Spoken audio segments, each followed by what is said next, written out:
For 43 years, nobody could see him. While the whole world looked for him, while satellites flew overhead and powerful computers sorted through millions of pieces of information, while Italy sent its best detectives and most advanced tools, Bernardo Provenzano stayed hidden in the countryside of Sicily. From a simple shepherd's hut, he was in charge of one of the most powerful criminal organizations on the planet.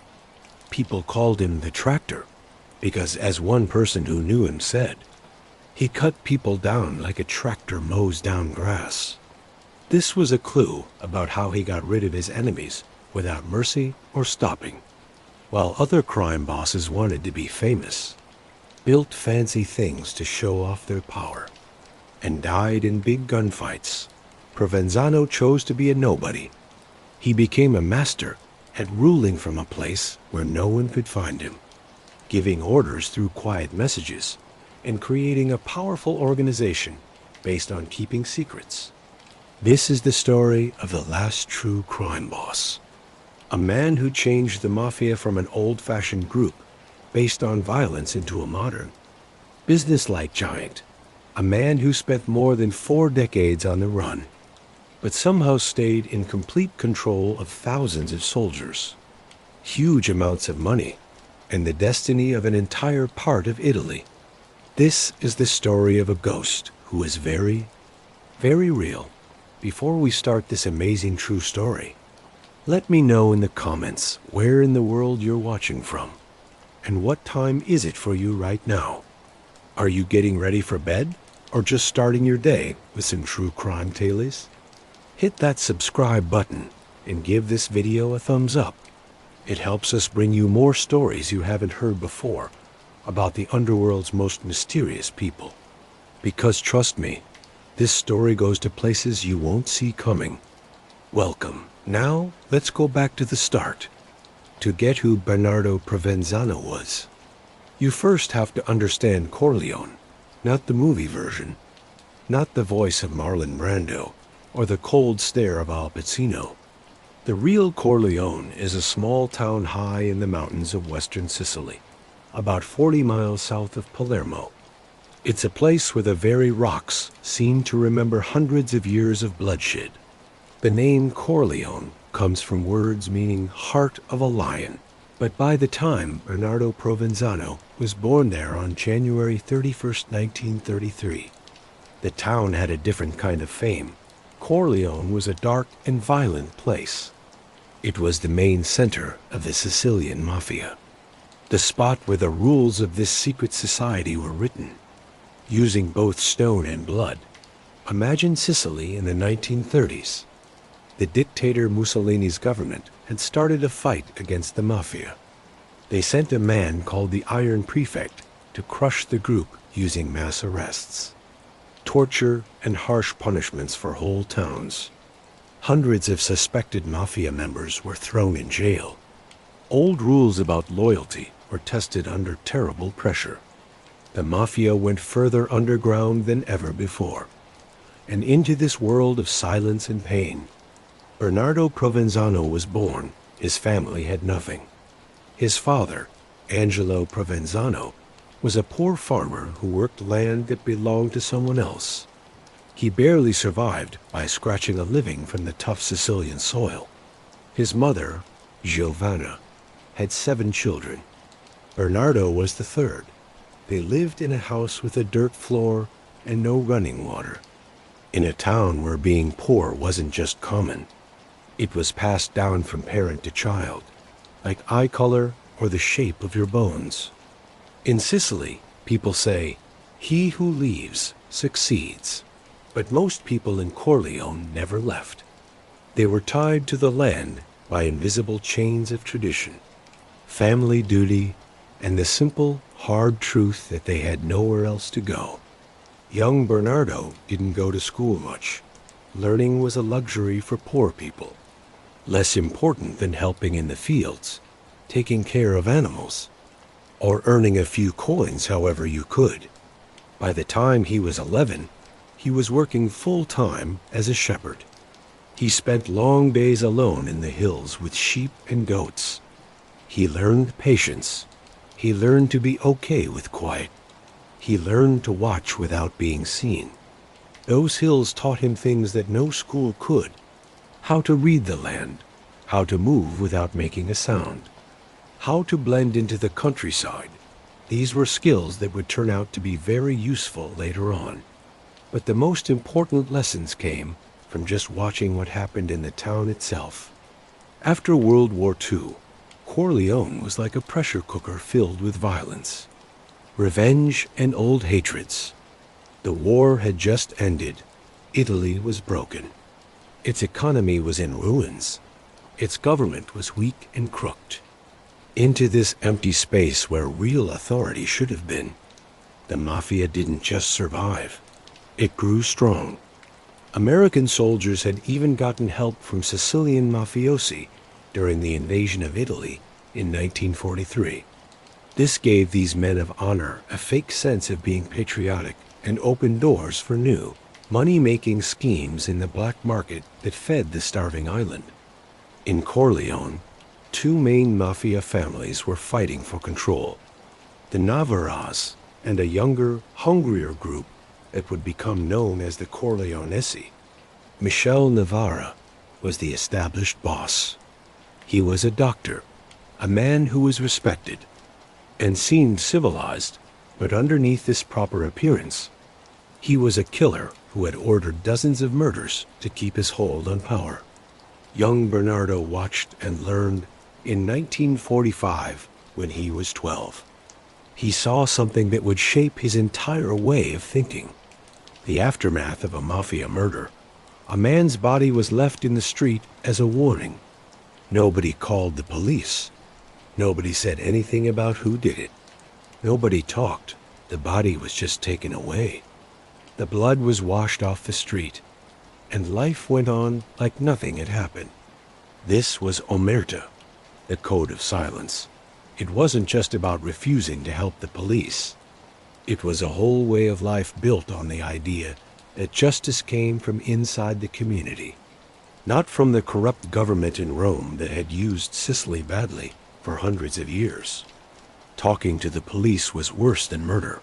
It was the worst kind of betrayal.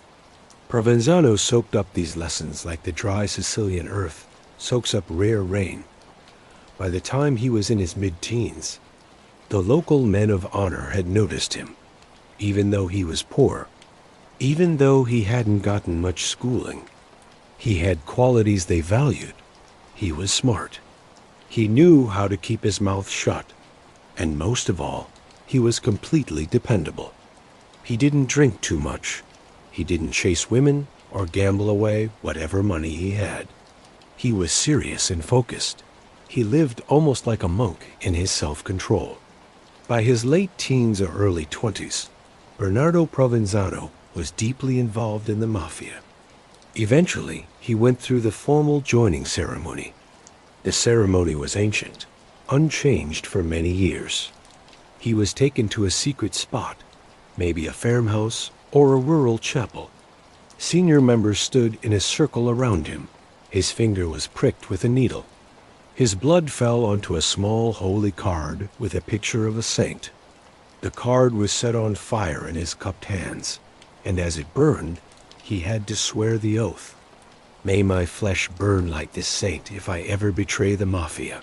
He wasn't just Bernardo Provenzano anymore. He was a man of honor, a soldier in an army older than the country of Italy itself. He had a new family, tied together by something stronger than blood, tied by fire and an oath and the constant threat of death. But it was his partnership with another young mafioso that would change everything. Salvatore Toto Riina was born in Corleone in 1930, just 3 years before Provenzano. Where Provenzano was quiet and thoughtful, Riina was like a volcano. He was short and stocky, with cold eyes and a terrible temper. He had killed his first man when he was 19. By his early 20s, people called him the Beast because he was so extremely violent. They were opposites in personality, but they worked together perfectly. Riina provided the fury.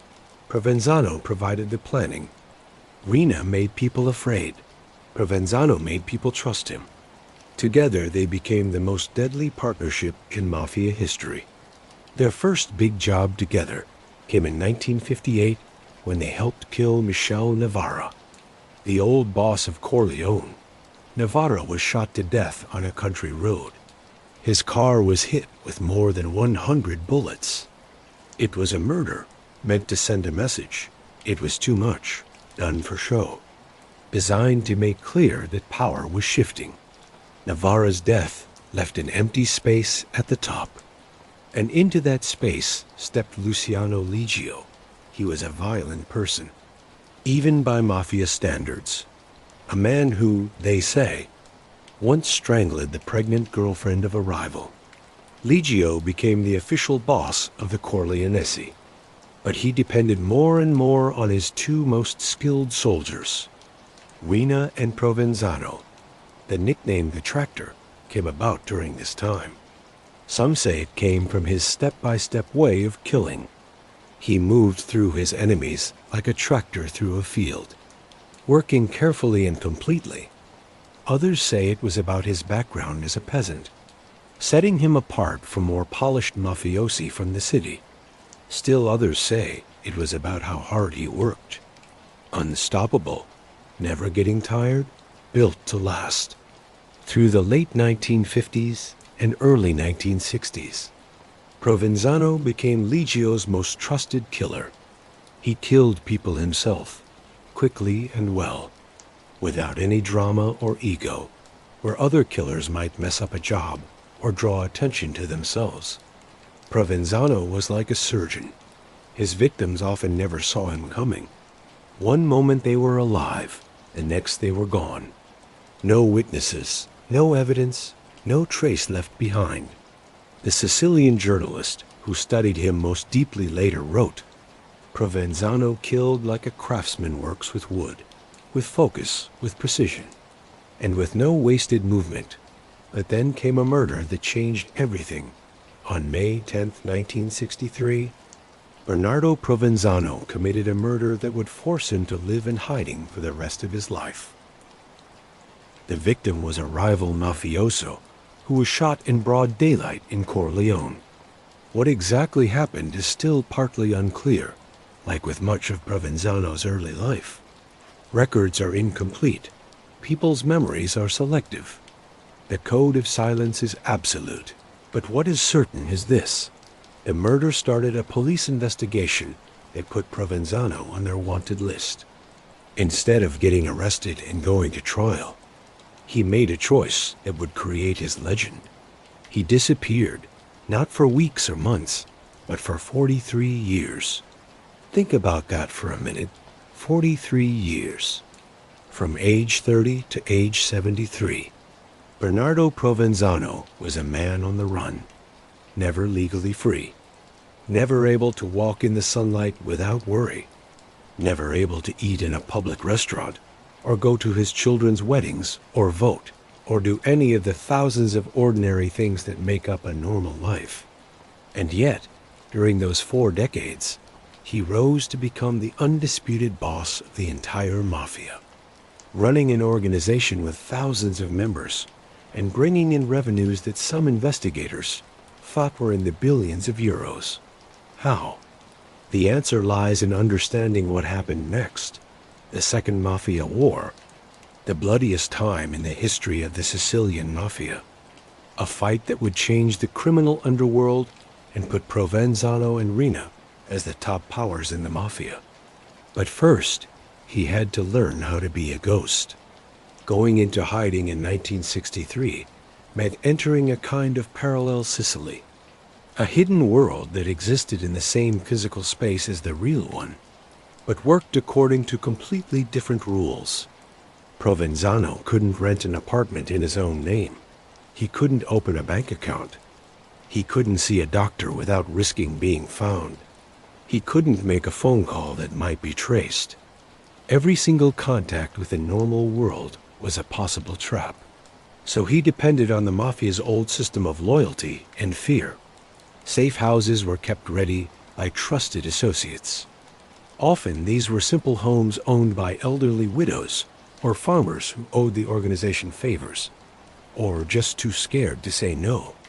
These houses had hidden rooms, fake walls, ways to escape. Some had tunnels leading to nearby buildings. Others had their own ways of watching for danger. Nothing electronic in those early years. Just human eyes watching the roads, noticing unfamiliar cars, memorizing faces. Provenzano moved around all the time. He never stayed in one place long enough for a pattern to be seen. He used many different fake names and fake life stories. To some people, he was a traveling salesman. To others, he was a relative visiting from the north of Italy. To still others, he was a hermit taking care of a faraway religious shrine. He let his looks change. The photos from before 1963 show a thin young man with dark hair and intense eyes. As the years passed, he changed. He got heavier. He got the weathered look of a farmer. He purposely became someone who was hard to describe, hard to remember, just another aging Sicilian country man. But being invisible didn't mean being inactive, even in hiding. Provenzano stayed deeply involved in mafia business. He sent messages through middlemen, through coded notes, through quick meetings at night in faraway places. He went to mafia meetings, always arriving last and leaving first, always making sure he could see the exits, and he kept on with the killing. Throughout the 1960s and 1970s, even as a fugitive, Provenzano kept working as one of the Corleone's main killers. He understood something crucial about the mafia. Power goes to those willing to use violence, but lasting power comes to those who use violence wisely. Provenzano was wise. He didn't kill for revenge or to make himself feel important. He killed for a reason, getting rid of threats before they could really become dangerous. He killed quietly, without the flashy shows that other mafiosi liked. Bodies just vanished. Victims were dissolved in acid, or buried out in the Sicilian countryside, or weighted down and dropped into the sea. Their families got no answers, no certainty, just the awful knowledge that their loved one had gotten in the way of something bigger and darker than they could fight. This was Lupara Bianca, the white shotgun. Murder with no corpse to be found. It was Provenzano's special method. But the real test of his skills was still to come. By the late 1970s, the Sicilian Mafia was heading for a crisis. The Mafia had always been a group of separate families, each one controlling its own area. All of them were supposedly equal under a group called the Commission. This commission was a governing body, loosely based on the board of directors of a company. The commission sorted out arguments, gave permission for big operations, and kept up the appearance that everyone was united. But under the surface, cracks were forming. On one side were the old, established families. These were more polished mafiosi, mostly based in Palermo. Men like Stefano Bontade, Salvatore Inzerillo, and Gaetano Badalamenti. They made their money from the usual rackets, like forcing businesses to pay for protection, smuggling, getting kickbacks from construction projects, and through the heroin trade, which was making more money than ever before. They believed in the old rules, in the authority of the commission. On the other side were the Corleonesi. Luciano Liggio was in prison by this time, caught in 1974, but he had left his organization in the hands of his most capable lieutenants, Salvatore Riina and Bernardo Provenzano. And the Corleonesi had a different idea for the Mafia's future. They saw the old families as weak, spoiled by money, too willing to make deals. They saw the commission as something that got in the way of true power, not as a source of it, most dangerously. They saw an opportunity. The heroin trade was exploding. The pizza connection, a complicated network that sent heroin from Sicily through pizza parlors in the United States, was making hundreds of millions of dollars. Controlling that trade meant controlling the Mafia's future, and the Corleonesi wanted that control, but they were patient. Provenzano especially understood that you don't attack a stronger enemy head-on. You work against them from below. You split them up. You wait for the perfect moment. That moment came in 1981. April 23, 1981. A date written in blood. Stefano Bontade, one of the most powerful mafia bosses in Palermo, was celebrating his 42nd birthday. He had spent the evening with friends and family, enjoying the kind of life his position gave him. Good food, good wine, the respect of his community. Around 9 p.m., he got into his Alfa Romeo to drive home. He never made it. Gunmen attacked his car near his home. Several AK-47s opened fire. Bontade died immediately. His body was ripped apart by dozens of bullets. His driver survived just long enough to mumble that he hadn't seen the attackers' faces. 11 days later, on May 11, 1981, Salvatore Riina was murdered in almost the exact same way. Caught in his car, killed with overwhelming firepower. No witnesses willing to talk. The Second Mafia War had begun, and Bernardo Provenzano was one of its main planners. What followed was the bloodiest time in the Mafia's history. Over the next 2.5 years, more than 1,000 people were murdered.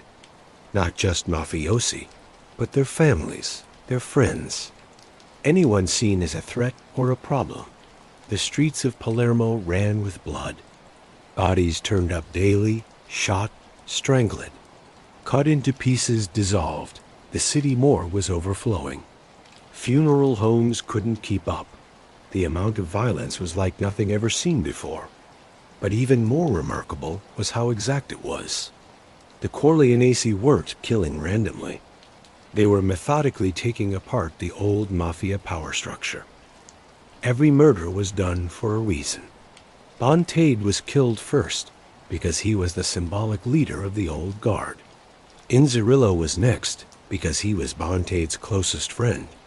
Then came their lieutenants, their soldiers, their supporters. Whole families were wiped out. The Inzerillos lost 30 members. The Bontades lost dozens, but it wasn't just murder. It was also about sending messages. Victims' bodies were often left in specific spots. Outside rivals' houses, in front of their legal businesses. At places that meant something, some were mutilated in certain ways to send coded messages to other mafiosi. A body with its private parts, cut off meant sexual betrayal. Hands cut off meant stealing. A tongue cut out meant talking to the police. Provenzano was very good at this dark art. He didn't personally pull the trigger for most of these murders. By this time, he was too valuable as a planner. But he planned them. He picked the targets. He organized teams of killers. He made sure that each murder helped the Corleonesi's overall plan. And he did all of this while still being a ghost.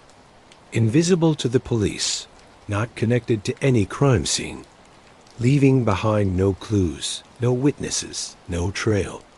But how does a man on the run organize mass murder? The answer was in a system so simple, so old-fashioned, that modern police, at first, couldn't believe it was real. Pizzini, literally, little pieces of paper in the Sicilian dialect. Handwritten notes, usually just a few lines long. They were passed from hand to hand through trusted messengers. No phones to tap, no emails to intercept, no electronic trace of any kind. Provenzano made the Pizzini system perfect during the Mafia War. He wrote in a strange style, part Italian, part Sicilian dialect. With his own spelling and grammar, it made the notes harder for outsiders to figure out. He used code words and nicknames. Shoes might mean guns. Shepherds might mean soldiers. A mention of planting crops might actually be an order for a killing. The notes were folded small, sometimes sealed with wax, and delivered by couriers who often didn't know who had written them or what they meant. A courier might travel hundreds of miles to deliver a single pizzino, then wait for an answer, then travel hundreds of miles back. It was painfully slow by today's standards. A message that could have been sent by phone in seconds might take days or weeks to deliver and get a reply. But it was completely secure. Police might catch the notes, but without knowing the code, they were often nonsense. Even if they found a courier, that person usually only knew the one link in the chain, who gave them the note and who was supposed to get it, but not who had written it at the start, or who would get it at the end. More importantly, the pizzini system strengthened the mafia's old values: personal relationships, face-to-face loyalty, a deliberate choice to avoid modern speed in favor of old-fashioned security. Provenzano's pizzini during the Mafia War were direct, and they meant death. The thing with the friend from Palermo needs to be finished. The shepherd is no longer trustworthy. Plant the trees we talked about. Water them well. Each phrase was a death sentence, written in neat handwriting, delivered by someone's grandmother, or a teenager on a bicycle, or a farmer going about his daily work. And when the person reading it got it, they knew exactly what to do. The Second Mafia War reached its highest point in 1982. In that single year, investigators recorded 258 mafia murders just in Palermo. That's more than one every other day. The real number was certainly higher. Many bodies were never found. Many murders were never reported. The old mafia families were falling apart. Those who could fled to the United States, to Canada, to South America. Those who stayed either accepted the Corleonesi as their rulers, or they died. There was no middle ground. One of the most notorious incidents involved the son of Salvatore Riina. The young man, only 16 years old, swore to get revenge for his father's murder. The Corleonesi caught him and brought him to Toto Riina. Riina reportedly told him, "Your father made our lives hell. Now you'll understand what that means." The boy was tortured for days, then killed.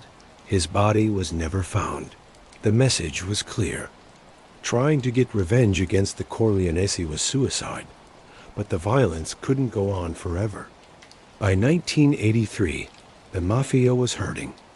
The constant murders had brought more attention from the police than ever before. Investigators who had previously been corrupt, or who just didn't care, were now truly alarmed. The Italian government, embarrassed by the slaughter, was putting huge resources into fighting the Mafia. Worse, from the Mafia's point of view, the violence was getting in the way of business. Drug shipments were being caught. Money was stuck in accounts because couriers were too scared to move it. Legal businesses that were used as covers for Mafia operations were closing. Something had to change. Toto Riina, always the fighter, wanted to keep going until every rival was dead. Every challenger was gone. But Provenzano could see further ahead. A mafioso who kills too much destroys his own business. He reportedly said at a meeting of Corleonesi leaders, "We've won. Now we need to harvest what we've planted." It was a perfect way of putting it from a man who had started as a shepherd and never forgot his rural roots. The violence slowly went down in late 1983 and early 1984. Not because the Corleonesi had become merciful, but because they didn't need violence anymore. They had won completely. The old families were destroyed. The commission was now filled with people loyal to the Corleonesi.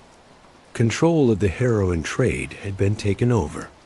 Sicily's mafia was under new management, and Bernardo Provenzano, The ghost who had organized much of the bloodshed came out of the war more powerful than ever. In 1984, with Luciano Liggio finally out of the picture because he was in prison for life, the Corleonesi were effectively run by two people. Riina as the public face, as public as a crime boss on the run could be, and Provenzano as the hidden hand. They had turned the mafia from a group of feudal territories into a central, ruthlessly efficient criminal corporation.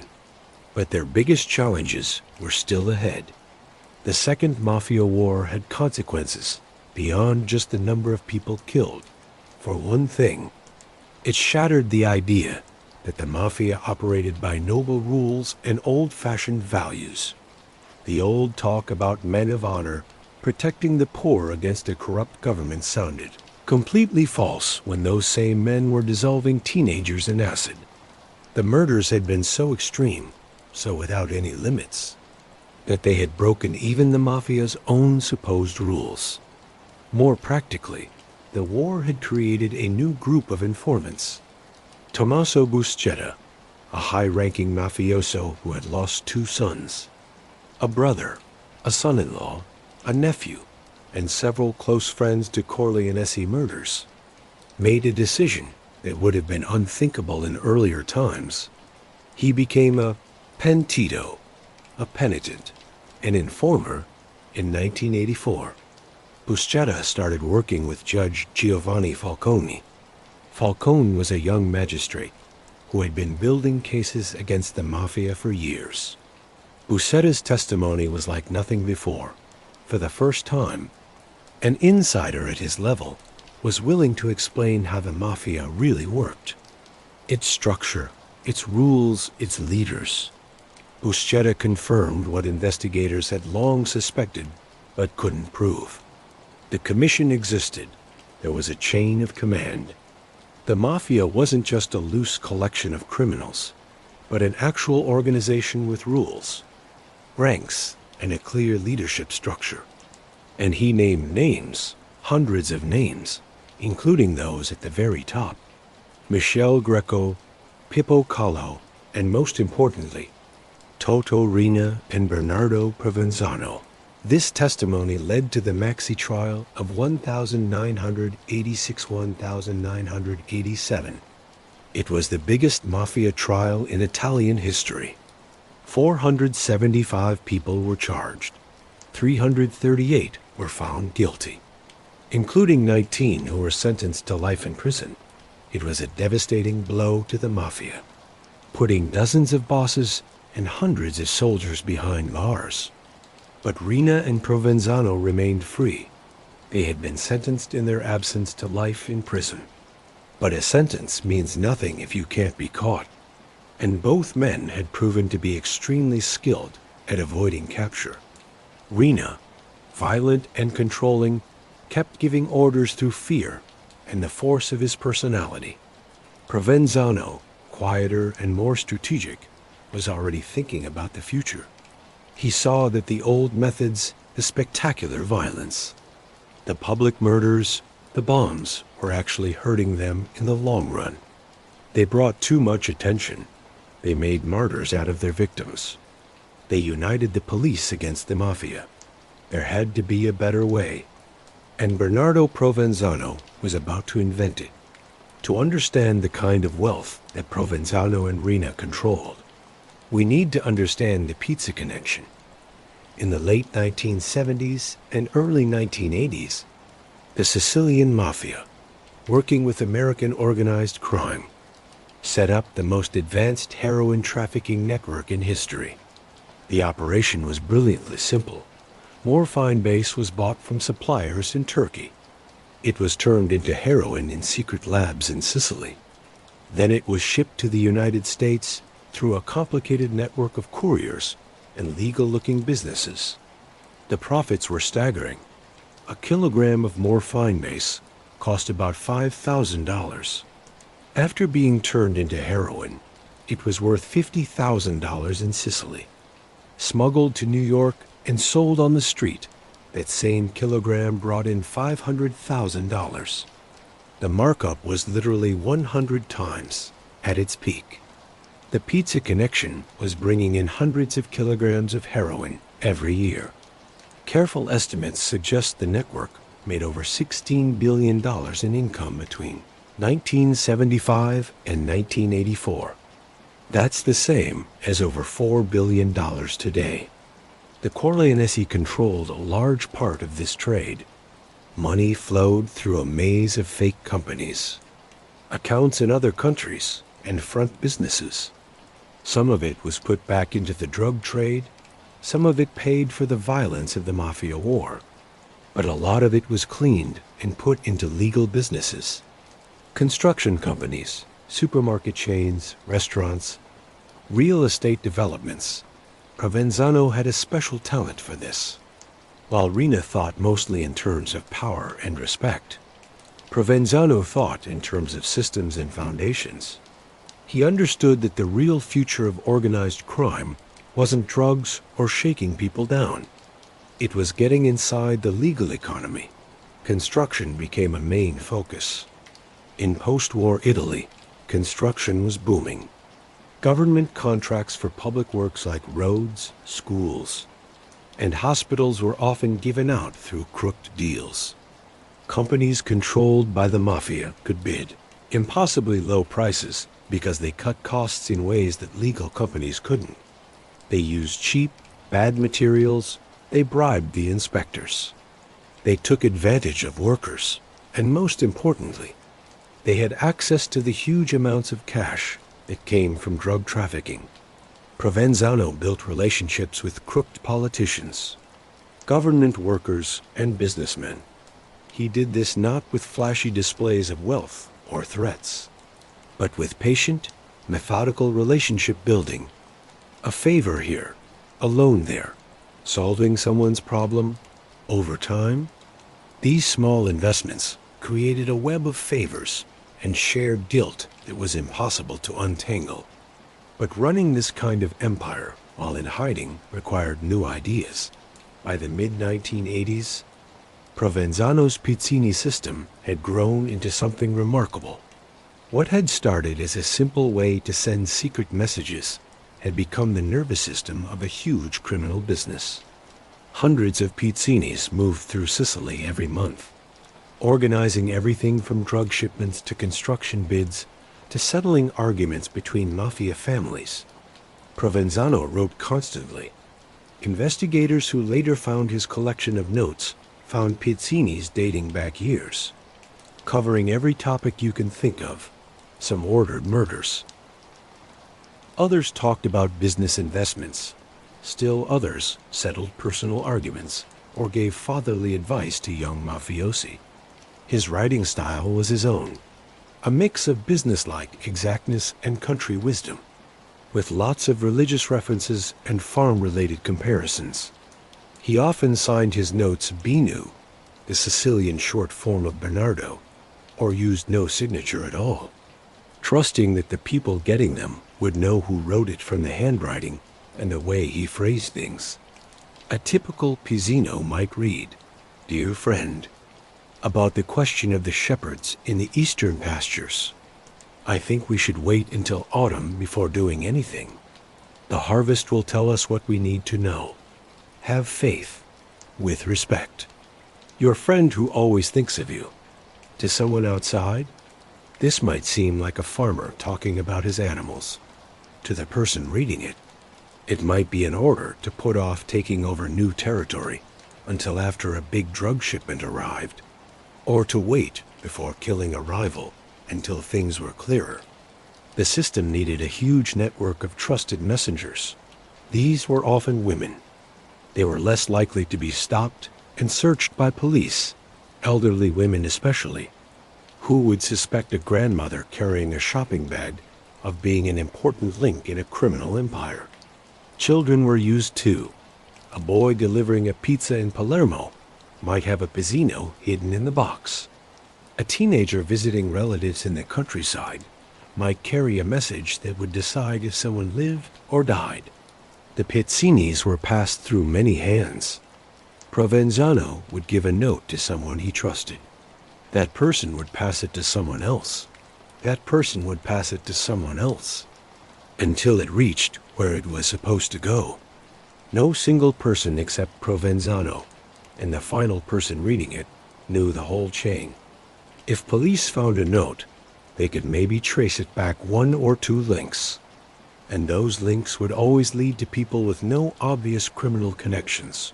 Housewives, shopkeepers, farmers. It was a system built for a man who understood that in the modern world of surveillance, the only truly safe communication was one that avoided electronic systems completely. But this same system had a weakness. It was slow. As the 1980s went on, the relationship between Riina and Provenzano started to show some strain. They stayed allies and never had an open fight. But their ways of thinking were moving apart. Riina believed in ruling through fear. Provenzano believed in control through getting inside the system. Riina wanted to fight the Italian government directly. Provenzano wanted to become so tangled up with the government that the two couldn't be separated. This difference in thinking showed in their personal styles. Riina, even though he was on the run, lived relatively well. He kept a nice apartment in Palermo, drove decent cars, and kept seeing his family regularly. He went to mafia meetings and personally directed operations. He was hands-on, always wanting to be in the middle of things. Provenzano, on the other hand, was living a life that was more and more simple and hard. He moved between shabby safe houses, often staying in places that were barely better than being poor. He met with others rarely, and always in the most secure way possible. He was becoming more like a ghost every year, not just hiding from police, but almost pulling away from the physical world itself. Yet, his power was growing and growing. When mafia families had a problem, they sent a pizzino to Provenzano more often than to Riina. When arguments needed to be settled, they asked for Provenzano's opinion. When big decisions needed to be made, his advice was thought to be essential.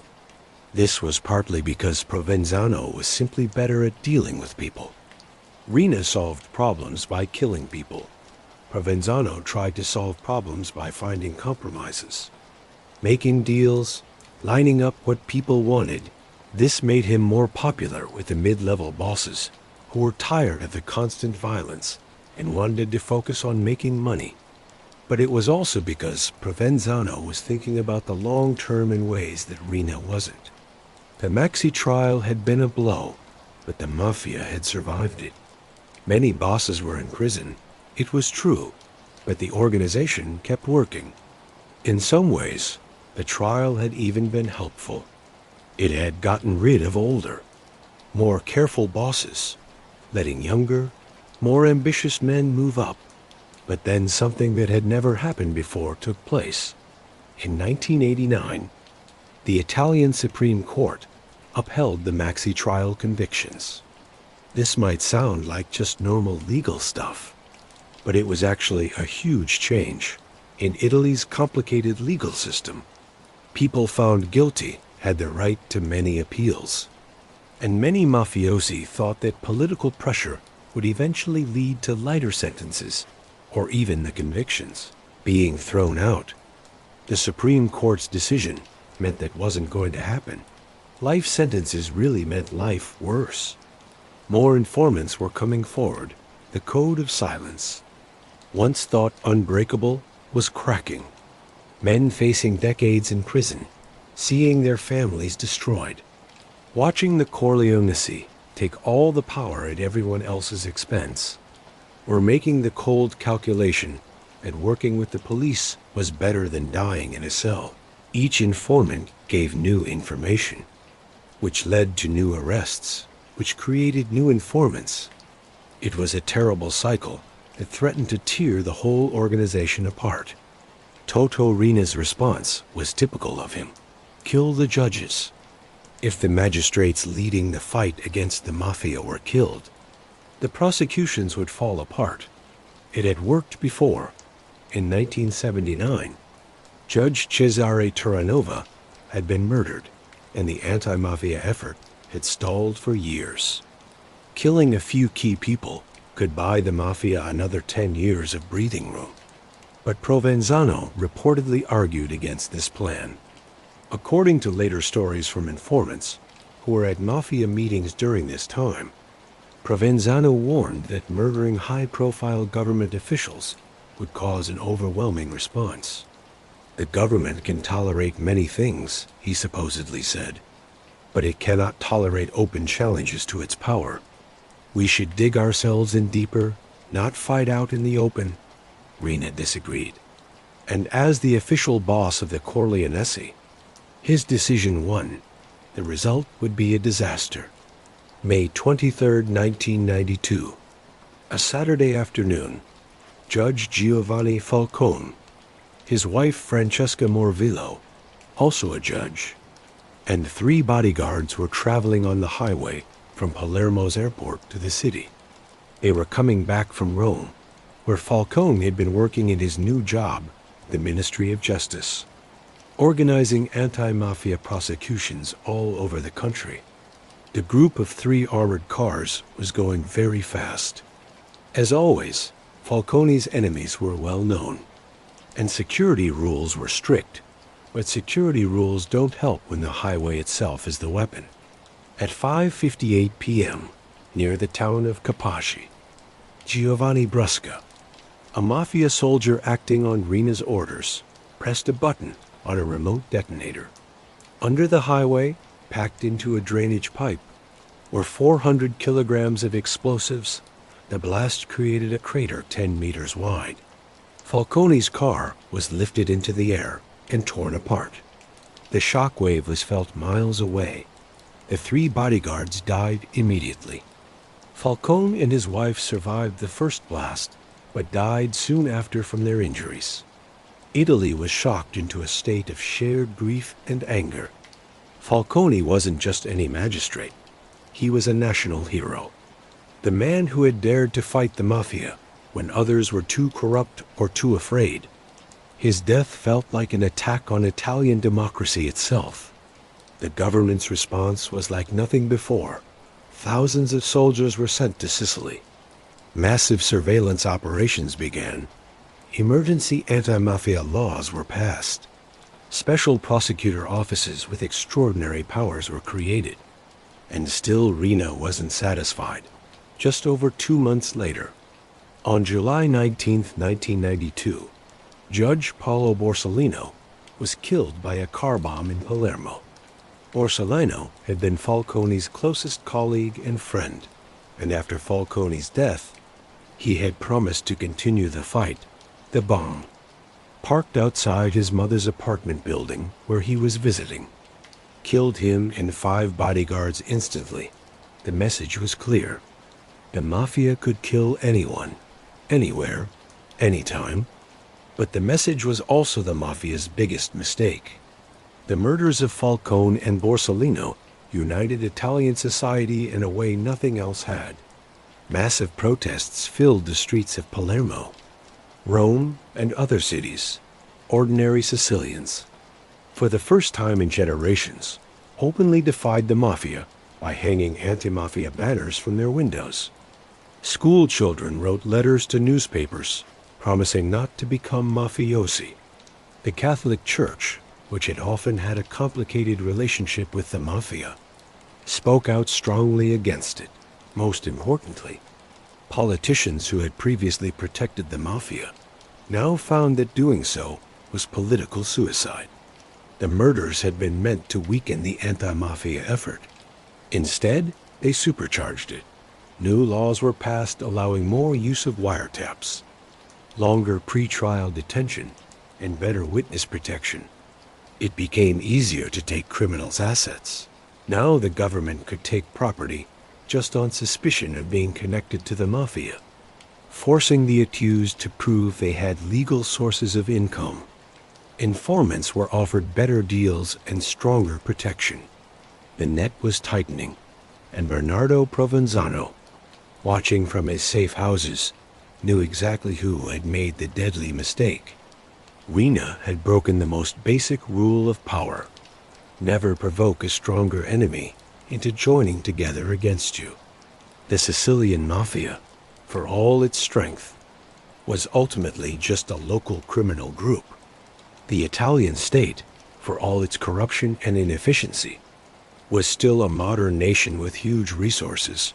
By murdering Falcone and Borsellino, Riina had made sure that those resources would be fully used against the Mafia. It was, Provenzano believed, a catastrophic strategic error. But Provenzano was too smart to say this openly. That would have been seen as disloyalty, maybe even as a challenge for the top position. Instead, he waited, and he planned January 15th, 1993. A cold winter morning in Palermo.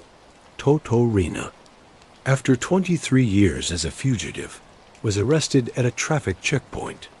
He had been driving with a bodyguard in an ordinary car, and to the shock of the police, he didn't fight. The beast went quietly. How he was caught remains partly a mystery. Some investigators believe it was brilliant police work. Months of surveillance, wiretaps, and information from informants finally coming together. Others think that someone tipped off the police, that Riina's arrest wasn't completely an accident. That someone, many believe, was Bernardo Provenzano. There's no definite proof. No informant has ever testified to this. No pizzino that was found confirms it, but the indirect evidence is suggestive. Riina's arrest came at a time when his leadership was becoming more and more of a problem for the Mafia. His strategy of open fighting had brought unprecedented heat. His violent methods were disrupting business. And his arrest, while damaging in the short term, actually created an opportunity for someone with a different vision to take control. Someone like Provenzano, within days of Riina's arrest. Pizzinis started moving through the Mafia's network. The message was the same everywhere. Stay calm, keep doing business as usual. Trust that the leadership would continue without any problems. And the Pizzinis came from Bernardo Provenzano. There was no fight for power, no violent change of leadership, no splitting of the organization. Provenzano simply moved into Riina's position, as if it had always been his. But he would lead very, very differently. With Riina's arrest, Bernardo Provenzano was finally the undisputed boss of the entire Mafia. He was 60 years old. He had been on the run for 30 years. He had taken part in or ordered hundreds of murders. He controlled an organization with thousands of members and assets worth billions. And absolutely no one outside the Mafia's inner circle knew what he looked like. The last clear photo of Provenzano was from the 1950s. A few surveillance photos from the 1960s existed, but they were blurry and hard to be sure about. Sketches made by police based on descriptions from informants were all different. Some showed a heavy man, others a thin one. Some described him as having a full head of hair, others as going bald. Even the color of his eyes was disputed. He had become a true ghost, but more important than his physical invisibility was his way of thinking about strategy. Provenzano understood something that Riina never did.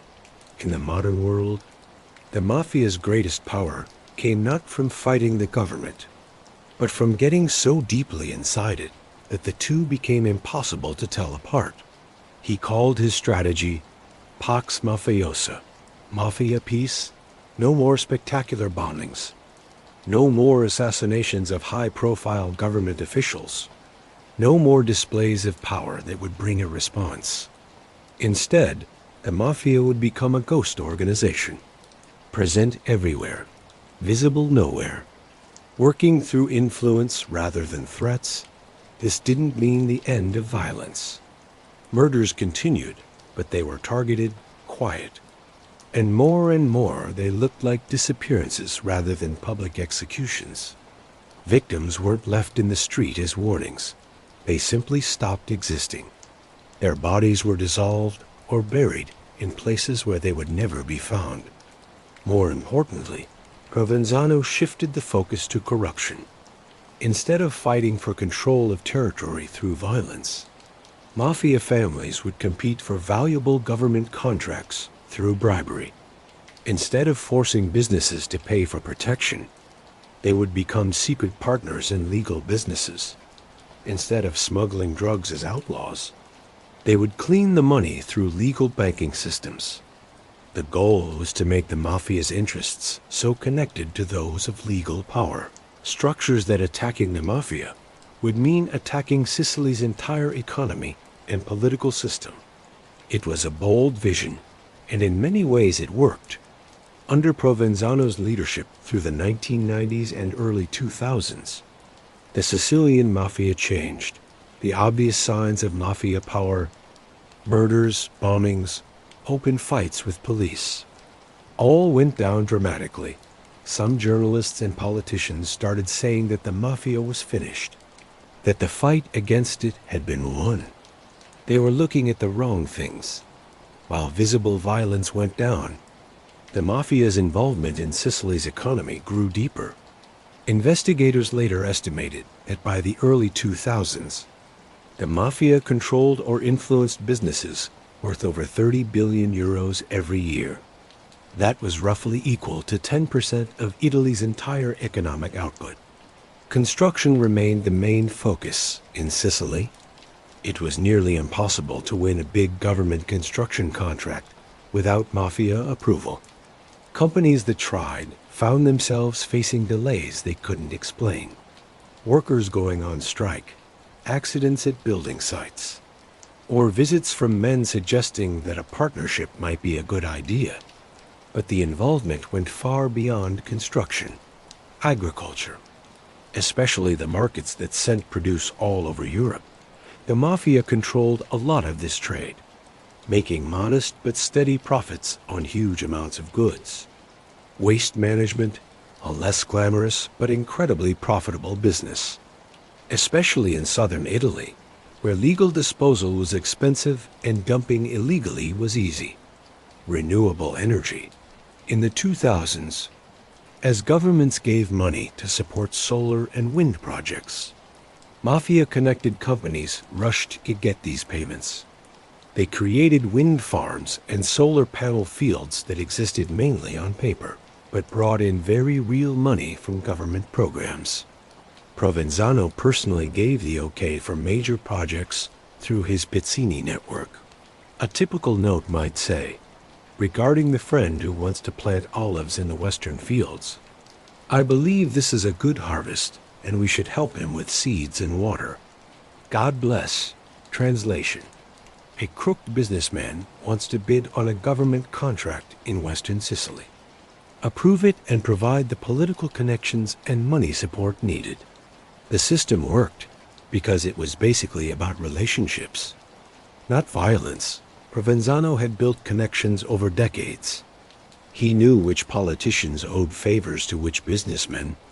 He knew which government workers had mistresses they couldn't afford, which police officers had gambling debts, which prosecutors had ambitions that required money for their political campaigns.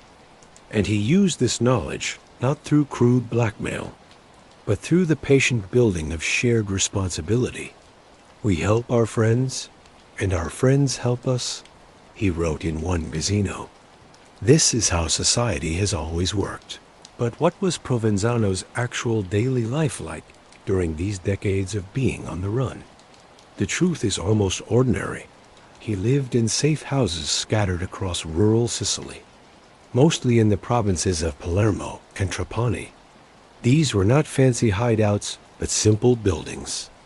Farmhouses, shepherds' huts, small apartments in remote villages. They were chosen for security, not comfort.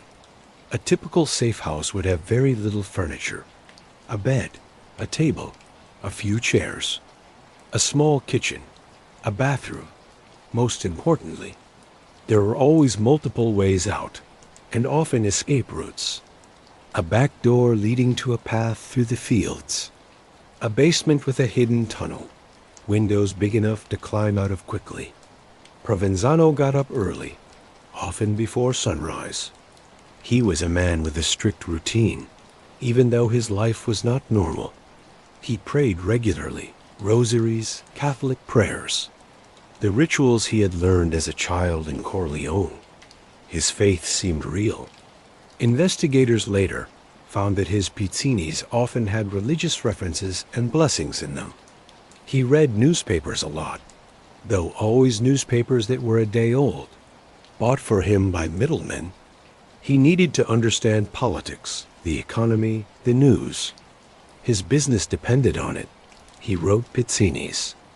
Hours each day were spent writing messages. His handwriting was neat, even though he had little schooling. He wrote carefully, choosing his words exactly, knowing that written words had more weight than spoken ones and had to be perfectly clear. He met with other mafiosi sometimes, but always with very careful security plans. Meetings might be in remote farmhouses, in the backs of moving vehicles, in religious buildings where it was hard to watch them. He arrived last and left first. He sat where he could see all the entrances. He never went to meetings where he would be the most important person there. Someone else always took that risk. His diet was simple: pasta, bread, local cheese, vegetables, wine, sometimes meat, the food of a Sicilian peasant, which is what he basically was. Even though he controlled billions, he stayed physically active as he got older. He walked when he could. Sometimes he helped with farm work, not because he had to, but because it helped him keep up his disguise and kept him in shape. A boss who looked like a boss was a boss who would be caught. And he thought, hours alone, processing information, planning moves months or years ahead, playing a chess game where the pieces were human lives and the board was an entire region. It was a strange life, powerful yet powerless, wealthy yet living in poverty, connected to thousands yet deeply alone. But it was the life he had chosen, and by all accounts, he never said he regretted it. Provenzano had gotten married in 1964, just a year after he went into hiding. His wife, Saveria Palazzolo, came from a mafia family and understood what she was agreeing to. Their wedding was a secret ceremony, seen only by a few trusted associates. They had 2 sons, Francesco Paolo, born in 1976, and Angelo, born in 1981. But Provenzano was a father in name more than in practice. He saw his children rarely, always briefly, always in secret situations. They knew who their father was, but they could never admit it publicly. They went to school, made friends, lived outwardly normal lives while carrying the secret that their father was Italy's most wanted man. Saveria carried the weight of keeping up this appearance. She lived openly in Corleone, raising the boys, managing the household, all while knowing that police were watching her constantly. Hoping she would lead them to her husband, Provenzano communicated with his family through pizzinis. As he did with everyone, the notes were warmer, more personal, but still careful. He couldn't risk writing anything that would cause problems if it was found. A pizzino to his son might read, "Dear son, I think of you always and pray that God watches over you. Study well and be a good person. Remember what I taught you about respect and patience. Your loving father." Simple words, but they were all he could give. The emotional cost of this kind of life is hard to measure. Provenzano rarely showed weakness, but sometimes his pizzinis had hints of loneliness or wanting something more. "I dream of the day when we can sit together at a table and share a meal as a family should," he wrote to his wife in one note from the early 2000s. That day would never come. His sons took different paths.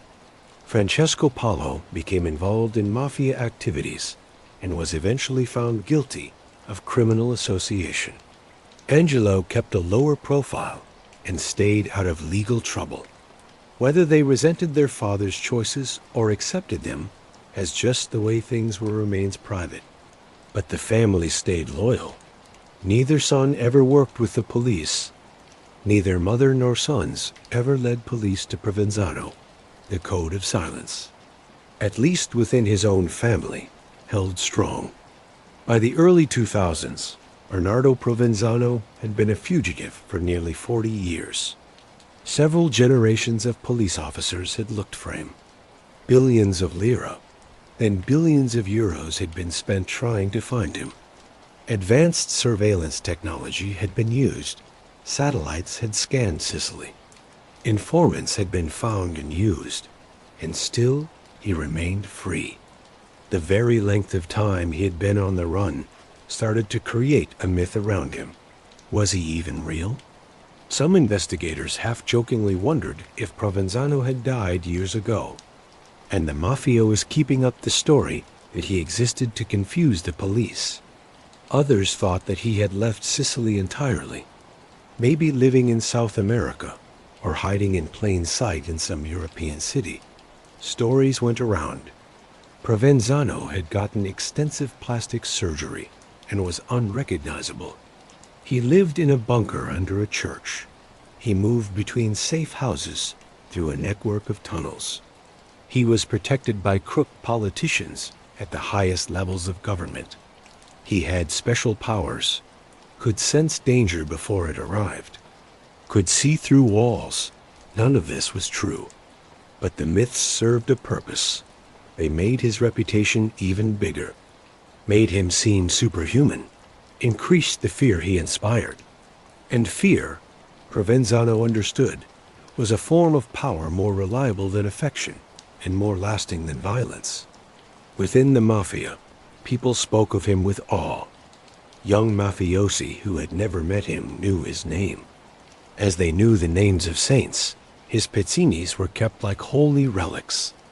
His decisions were treated as if they could not be wrong. This cult of personality wasn't an accident.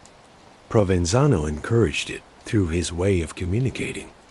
The religious references, the country wisdom, the patient explanations that suggested deep understanding. He presented himself not as a criminal boss, but as a wise elder, a sage who understood the deep currents of Sicilian life. The young bulls think they are strong because they can charge, he wrote in one pizzino to a subordinate. But the old bull knows that you reach the cows by walking around the fence, not through it. This kind of saying spread through the Mafia, repeated and added to, building his legend. But legends, no matter how carefully built, can't stand up to modern technology forever. To understand how Provenzano controlled the Mafia from hiding, we need to understand the way the organization was set up that he made perfect. The traditional Mafia structure was like a ladder, but with separate parts. Each family was on its own, controlling its own area and its own business. The commission, a group of bosses, made decisions about big issues and settled arguments.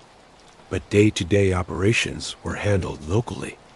Provenzano kept this structure officially, but added an invisible layer of control himself through his pizzini network.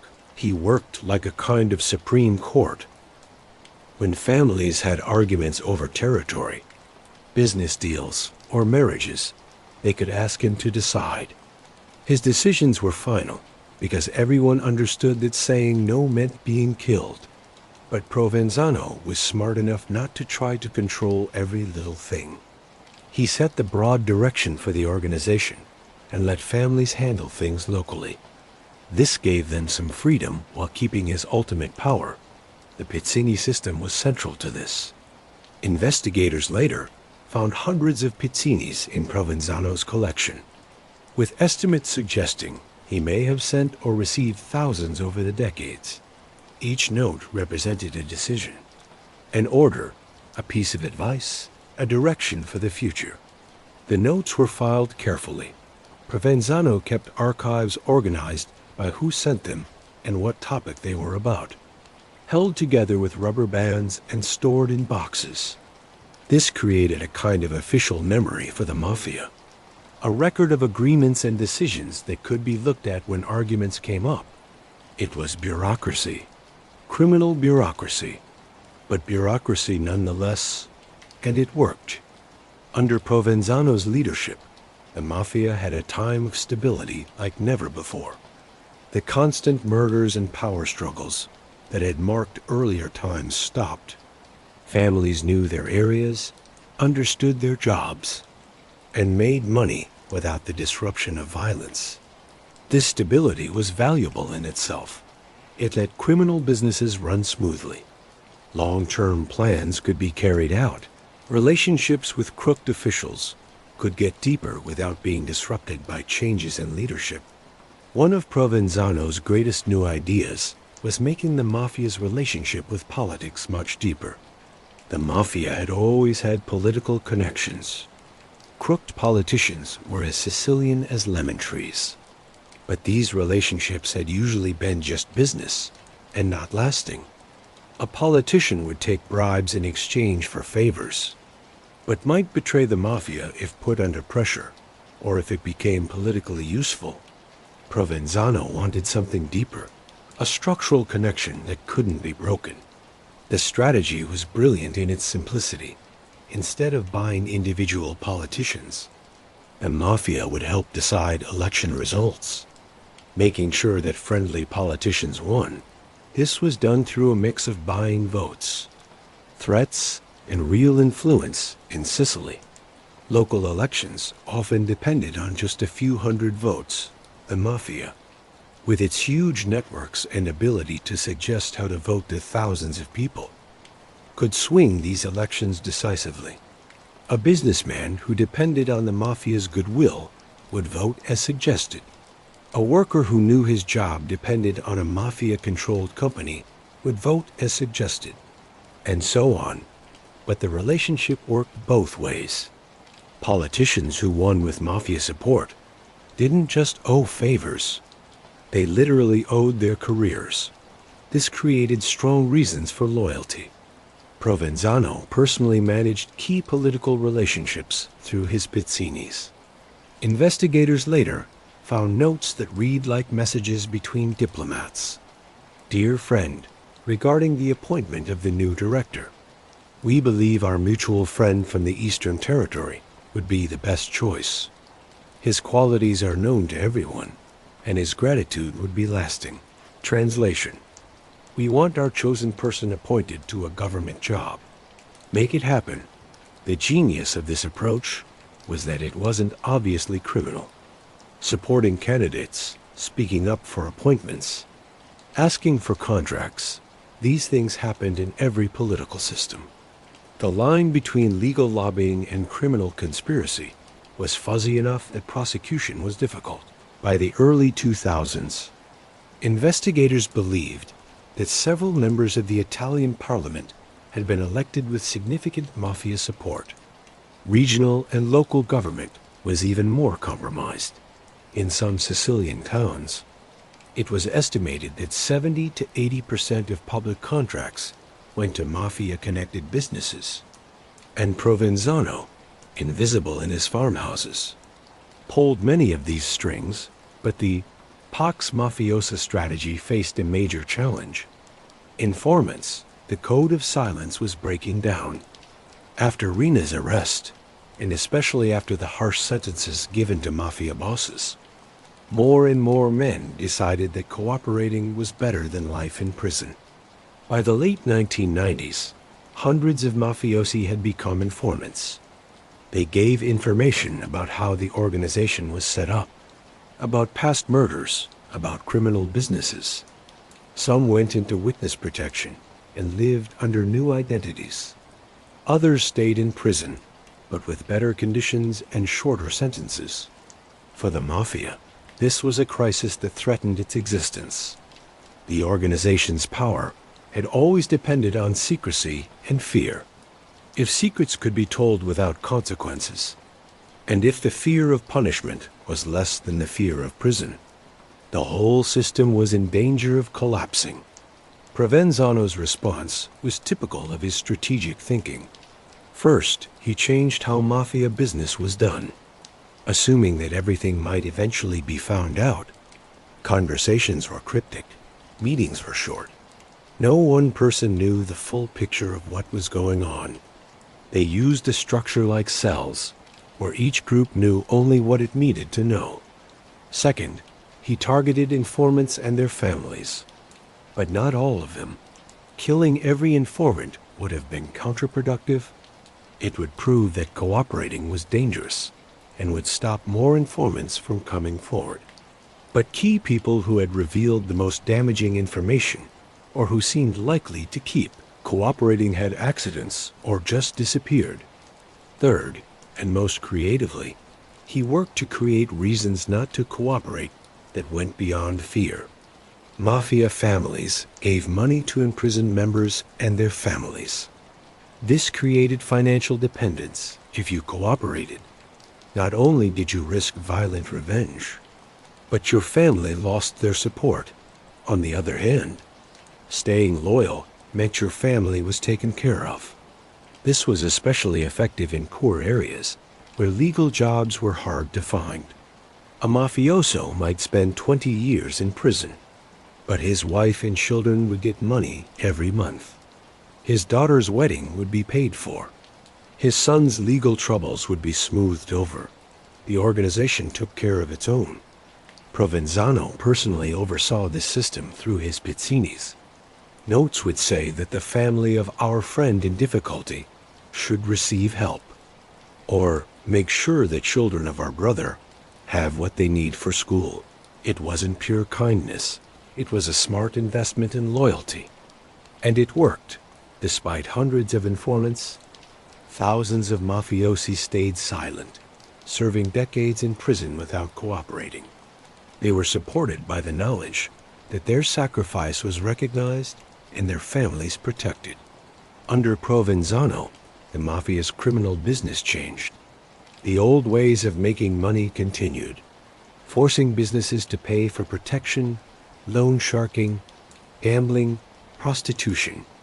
These were steady sources of money that also kept the mafia's presence in communities, reminding everyone who really held power.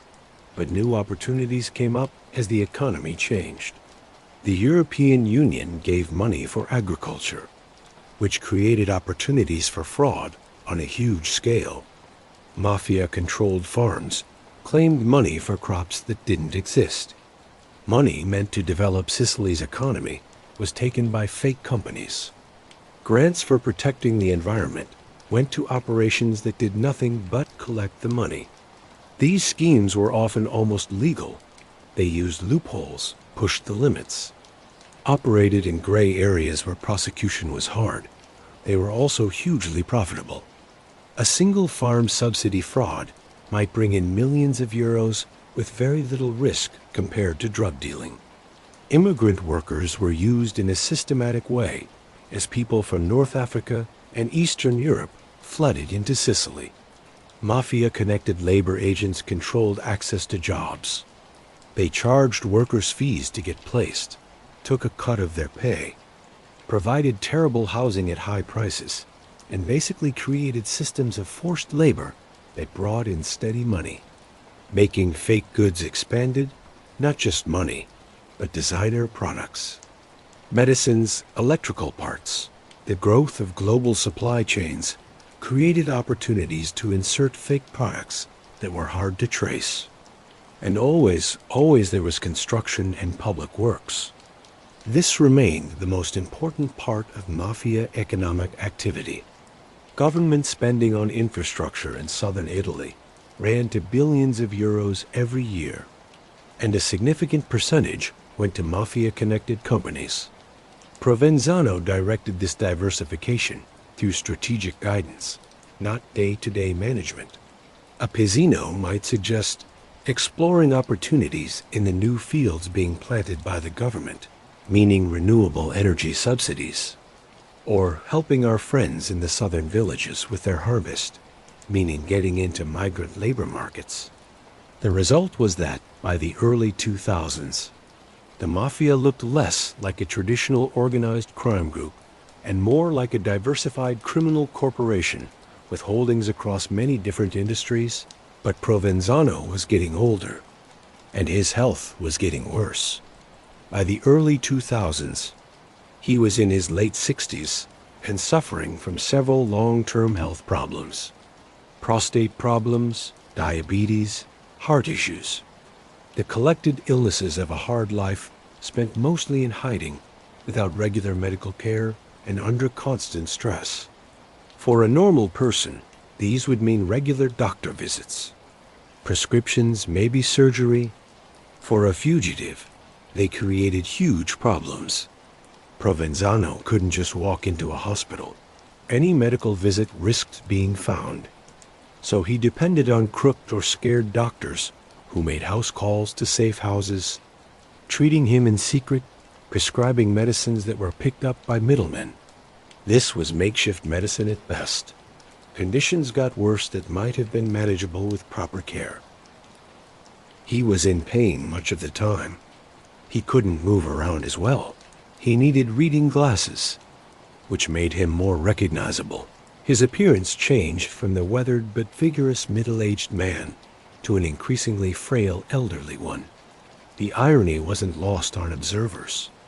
Here was a man who controlled billions, who could order anyone killed, who commanded thousands of soldiers, and yet he couldn't get basic health care without risk. His declining health became a strategic problem for the Mafia. What would happen when he died? Who would take his place? Would there be a fight for power? Would the Pax Mafiosa strategy continue? Or would someone with a different vision take control? Provenzano, always the planner, started getting ready for who would come after him.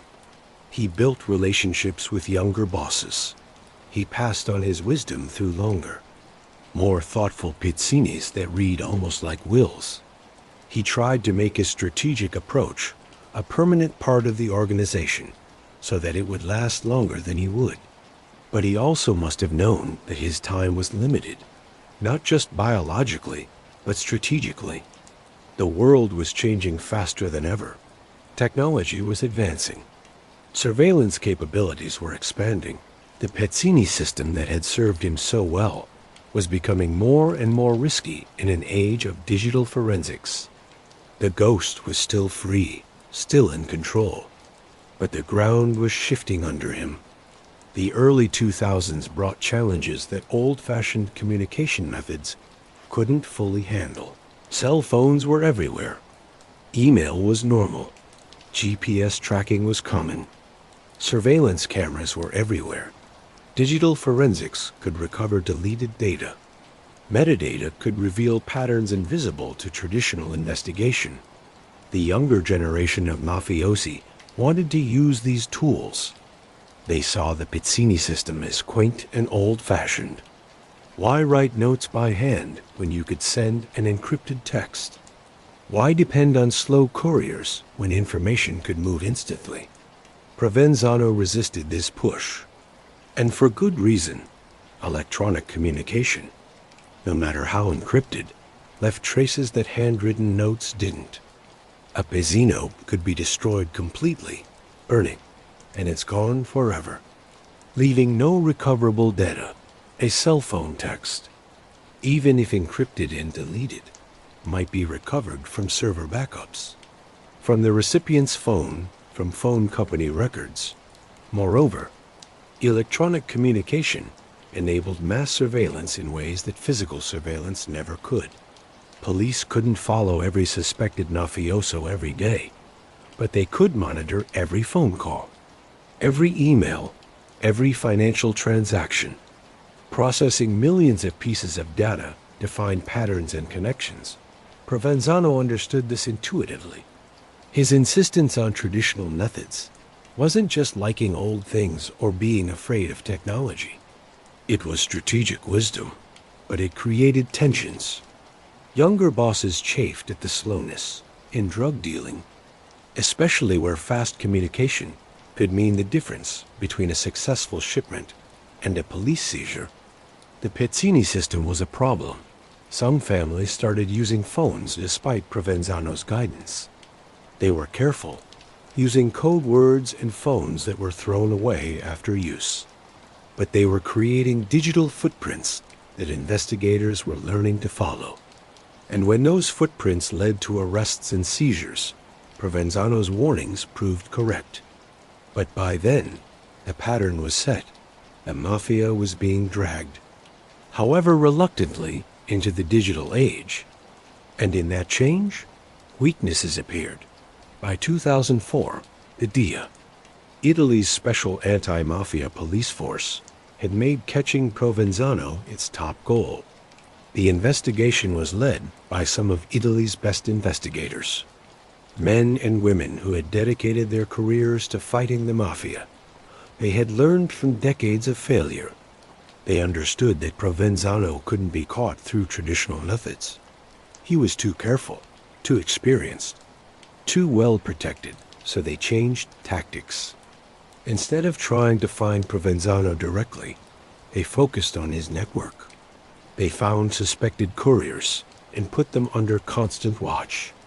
They found pizzinis and photographed them before letting them continue, building a map of communication networks. They looked at what the messages said for clues about Provenzano's location, health, activities. They used technology that Provenzano couldn't have imagined when he went into hiding in 1963. Tiny cameras, long-range microphones, satellite pictures. Computer analysis that could cross-reference thousands of pieces of information to find patterns. Most importantly, they were patient.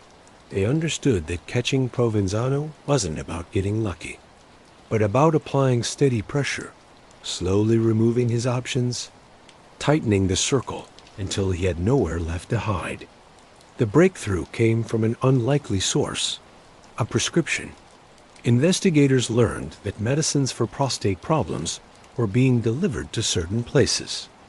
The prescriptions were written by doctors with known mafia connections. The amounts suggested they were for someone elderly, and most tellingly, the delivery points formed a pattern in rural areas around Corleone. Provenzano was sick, and his illness was a weakness that could be used. Surveillance got more intense. Every delivery was followed. Every person who picked up medicine was identified and tracked. Every building where the medicine was taken was noted and added to a list of possible safe houses. Slowly, carefully, the investigators built a map of Provenzano's world. Not an exact location, but a map of probabilities, a set of places where he was most likely to be. And then they waited for him to make a mistake, while investigators hunted. Life in Sicily continued under the shadow of the mafia. By 2006, the mafia had been operating on the Pax Mafiosa model for over a decade. Visible violence was down. The murder rate had dropped dramatically. Bombings were rare. Casual observers might have thought the mafia was fading away, but the reality was more dangerous. The mafia had put down roots deeper into Sicily's economy and social fabric than ever before. The violence was just less visible. Businesses still paid protection money, but now it was often disguised as consulting fees or partnership agreements. Business owners who wanted to operate in Sicily still needed mafia approval, but now it came through bureaucratic problems and denied permits rather than open threats. Young people still joined the mafia, attracted by the promise of money and respect in a region where legal opportunities were scarce. The unemployment rate in Sicily was over 20% in some areas. For many young men, becoming a mafioso wasn't seen as a criminal choice, but as one of the few available paths to success. The human cost was huge, though hard to measure. How do you measure the impact of a system that corrupts whole communities? How do you account for businesses that were never started because entrepreneurs knew they'd have to pay the mafia tax? How do you value the economic development that never happened because resources were taken by criminal enterprises? And how do you measure the psychological impact of living in a society where everyone knows that behind the surface of normal life, there is a hidden system of power that operates by different rules?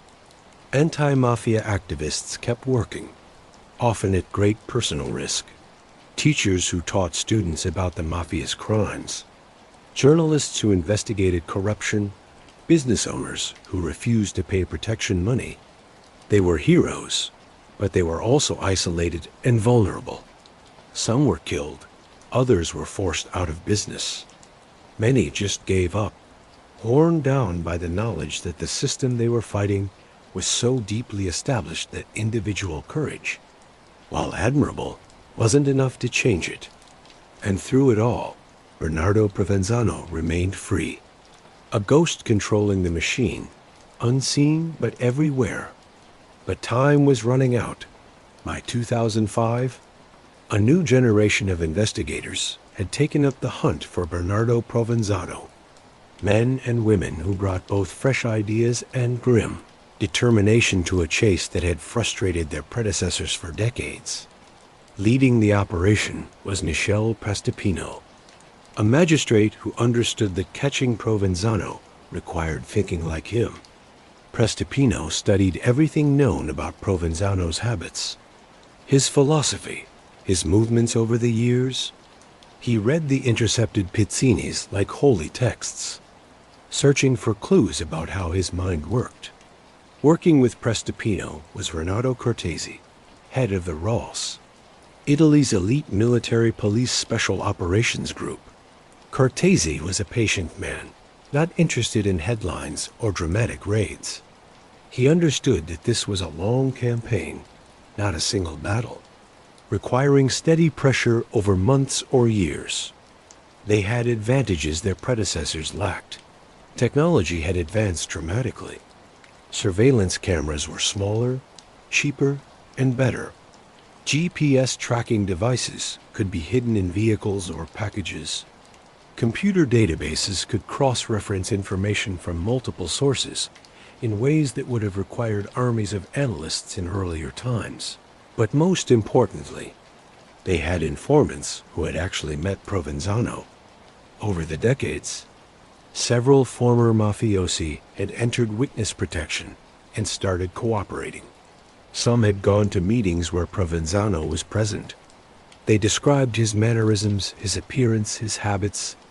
One informant described how Provenzano always positioned himself facing the door at meetings. Another mentioned that he was particular about his coffee. Strong, sweet, in a specific type of cup. These small details mattered. They helped investigators understand not just where Provenzano might be, but how he thought, what mattered to him, where his weaknesses lay. The investigators also understood something crucial. Provenzano couldn't completely disappear. He had to eat. He needed medicine. He communicated constantly through pizzinis. Each of these needs created opportunities for detection. The strategy became clear. Don't try to find Provenzano directly. Instead, map his support network so completely that his possible locations become a small enough set to check systematically. While investigators hunted, Provenzano lived the life of a medieval hermit. By 2005, he was 72 years old and had been a fugitive for 42 years. He had outlasted countless investigators, survived numerous near captures, and kept control of the mafia despite never having a phone conversation or email exchange. His daily routine had become ritualized to the point of obsession. He woke before dawn, as he had done since childhood. He prayed the rosary, the Lord's Prayer, prayers to specific saints. His faith seemed genuine, though perhaps confusing for a man responsible for hundreds of deaths. But in Sicily, Catholicism and mafia membership had never been seen as contradictory. God understood the complexities of life, and judgment was for the afterlife. He read his newspapers, always a day old. Delivered by a trusted courier, he focused on politics, economics, court proceedings. He needed to understand the world he was operating in. He ate breakfast, bread, cheese, fruit, simple food, the diet of his childhood. Though now he could afford anything. Then he wrote pizzinis, hours each day. His neat handwriting filling small pieces of paper with instructions, advice, judgments, blessings. Some pizzinis were purely business, authorizing operations, settling arguments, directing strategy. Others were more personal. Congratulations on marriages, condolences for deaths, encouragement for imprisoned mafiosi. He rarely saw anyone in person. His primary contacts were a small group of trusted intermediaries who picked up his pizzinis and delivered responses. Even they didn't know exactly where all his safe houses were. He moved between locations regularly, never establishing a predictable pattern. The loneliness must have been profound. He saw his wife and sons perhaps a few times a year, always briefly, always in circumstances of high security. He had no friends in the conventional sense. His relationships were all based on his position, on mafia roles rather than real companionship. But he had power, from his primitive safe houses, using methods that would have been familiar to medieval monks. He commanded a criminal empire spanning continents, affecting millions of lives, moving billions of euros. It was an extraordinary achievement and a deeply empty existence. The hunt for Provenzano was marked by numerous near captures that in hindsight showed how close investigators came before finally succeeding. In 1999, investigators raided a farmhouse in Mezzogiusso, a small town near Palermo. They found evidence that someone had been there recently. Food still warm, scattered papers, medicines, but Provenzano had left minutes before, warned by a lookout who saw the police cars coming. Investigators believed he escaped through a secret passage that led to a nearby property. In 2002, police surrounded a house in Corleone itself. Acting on a tip from an informant, they did a thorough search but found nothing. Only later did investigators realize that the house had a false wall that created a hidden room less than 2 meters wide, barely large enough for a man to stand in, but enough to avoid being found during a normal search. By the time they returned with equipment to check walls more carefully, any evidence had been removed. In 2004, a major breakthrough. Investigators found a pizzino that mentioned Provenzano's health problems. The note, written by Provenzano himself, described his prostate issues and asked for specific medicines. This confirmed he was ill and needed regular medical supplies, a weakness that could be used. Medical surveillance got more intense. Doctors known to have mafia connections were watched. Pharmacies that filled unusual prescriptions were tracked. Patterns emerged showing medicines moving to the countryside around Corleone. But Provenzano was adapting too. He split his medicine pickups among multiple couriers. He used different doctors. He delayed treatments rather than risk being found. He was playing a chess game where every move mattered, and a single mistake could end his freedom. In late 2005, investigators came closer than ever. Watching a courier led them to a group of farmhouses near Corleone. They watched from a distance, not wanting to show their hand too early.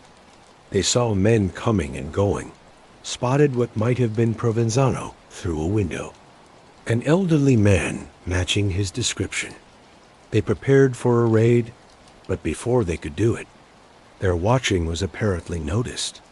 When they finally moved in, the farmhouses were empty, except for some furniture and unimportant papers.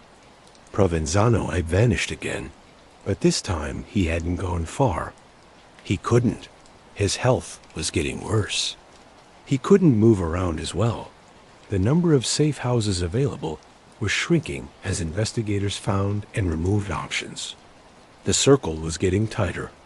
The hunt for Provenzano represented a fascinating clash between medieval methods and cutting-edge technology. On one side, satellites, computer databases, cell phone intercepts, DNA analysis, GPS tracking, and all the tools of modern law enforcement. On the other, handwritten notes passed by couriers. Face-to-face meetings, human loyalty kept alive through decades-old relationships. And a fugitive who rejected every convenience of modern life to stay safe. The technological advantage wasn't as decisive as one might expect. Satellites could scan Sicily, but what were they looking for? Heat signatures in farmhouses? Those were everywhere in rural Sicily. Unusual patterns of movement. The countryside was full of farmers, shepherds, and ordinary people whose movements could seem suspicious if you looked hard enough. Cell phone intercepts captured millions of conversations, but Provenzano wasn't making calls. Computer analysis could cross-reference thousands of pieces of data, but Provenzano had no credit cards, no bank accounts, no utility bills in his name. DNA analysis could theoretically identify him from biological traces, but investigators had to know where to look. You can't test every farmhouse in Sicily for DNA. The paradox was that Provenzano's low-tech approach made him nearly invisible to high-tech surveillance. He was a person from before the digital age, living in a digital age. And that being out of step was his protection, but it was also his limitation. The pizzini system, secure as it was slow. In an era when drug cartels used encrypted satellite phones and coordinated international operations in real time, the mafia was limited by the speed of human couriers. This made them less competitive in fast-moving criminal markets like cocaine trafficking. The lack of digital communication also made it harder to manage an organization spread over a wide area. Provenzano's control was strongest in Sicily, weaker in northern Italy, and barely existed overseas. Other organized crime groups, Nigerian networks, Eastern European gangs, South American cartels were more technologically savvy and could operate more flexibly. Provenzano's traditional methods had kept him free, but they were also ensuring that the mafia under his leadership would become more and more local, less able to compete with more adaptable criminal organizations. The ghost who had seemed so powerful was beginning to seem like a relic of a fading era. No man rules alone, and no system of control is perfect. As the pressure increased, cracks appeared in Provenzano's network. Some were intentional betrayals, mafiosi who became informants, motivated by self-interest, fear, or genuine loss of faith. They gave information about safe houses, courier networks, communication methods. Each piece of information was small, but together they created a map of Provenzano's world. Others were unintentional. People who didn't realize they were giving away information. A doctor who mentioned to a colleague that he'd made a house call to treat an elderly patient with specific symptoms. A shopkeeper who noted that someone had been buying certain food items regularly. A laborer who fixed a roof and mentioned the odd security measures in the building. Investigators collected these fragments like archaeologists putting together pieces of pottery, slowly rebuilding a picture of how Provenzano's support network worked. The key breakthrough came from tracking the pizzinis themselves. Investigators had found dozens of notes over the years. They analyzed the paper, finding out who made it, where it was sold, how it was distributed. They studied the handwriting with forensic specialists. They looked at what was written for patterns, references to places or people. Most importantly, they tracked the physical movement of the notes. By finding couriers and following them, investigators could map the chain of communication. A pizzino picked up in Palermo might lead to an intermediary in Monreal, who passed it to someone in Corleone, who delivered it to a farmhouse in the countryside. Each link in the chain was watched. GPS trackers were secretly placed on vehicles. Tiny cameras watched handoffs. Investigators built a three-dimensional map of the network in digital space, showing connections, patterns, and most importantly, gaps, places where pizzinis went, but from which investigators couldn't track further. Those gaps were where Provenzano might be hiding. By early 2006, investigators had narrowed the possibilities to a handful of locations in the countryside around Corleone. They had people watching all of them, watching 24 hours a day, waiting for confirmation. The investigators knew they were close. In the first week of April 2006, surveillance got more intense around a group of buildings near the town of Montagna dei Cavalli. Just outside Corleone, the location made sense. Remote enough for security, close enough to Corleone for logistical support, in an area where Provenzano had deep connections dating back to his youth. One building in particular drew their attention. A simple shepherd's hut, barely more than a shack, looking like dozens of others scattered across rural Sicily. But the patterns of movement around it were unusual. People came and went with no obvious farming purpose. Supplies were delivered regularly, and most tellingly, no one went inside who didn't belong there. No inspectors, no salespeople, no casual visitors. The investigators faced a critical decision: move in now or wait for more proof. Moving too early meant risking another escape if they were wrong or if Provenzano was warned. But waiting meant risking that he would move to a new location, requiring months more investigation to find him again. They decided to wait just a few more days. Gathering final confirmation on April 10th. Surveillance teams saw an elderly man through a window of the shepherd's hut. The distance and light made it impossible to be sure who it was, but the figure matched Provenzano's approximate age and build. More importantly, what he was doing was notable. He sat at a table for hours, apparently writing. Exactly what Provenzano would be doing with his endless pizzinis. That evening, the decision was made. Raid the next morning. Dawn broke cold and clear over the Sicilian countryside. At about 6 a.m., teams of police moved into position around the shepherd's hut. They had to balance multiple concerns: stop any escape, avoid a gunfight, and keep any evidence safe. Most importantly, they needed to catch Provenzano alive after 43 years. The last thing anyone wanted was a shootout that resulted in his death. The building was surrounded. Snipers took positions watching from above. Teams getting ready to enter stacked up at the door.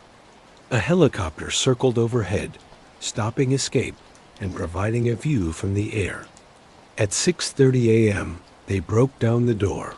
Inside, they found a simple room, a rough wooden table, a few chairs, a narrow bed with a thin mattress, religious pictures on the walls, a small stove, some basic cooking supplies. The only modern things were a battery-powered radio and an electric lamp. And there at the table, exactly as the people watching had seen, sat an elderly man in a worn brown jacket, writing on small pieces of paper.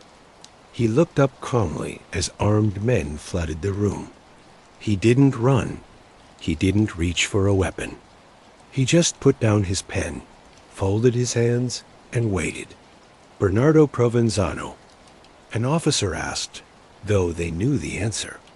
The man nodded slowly. Sono io, I am him.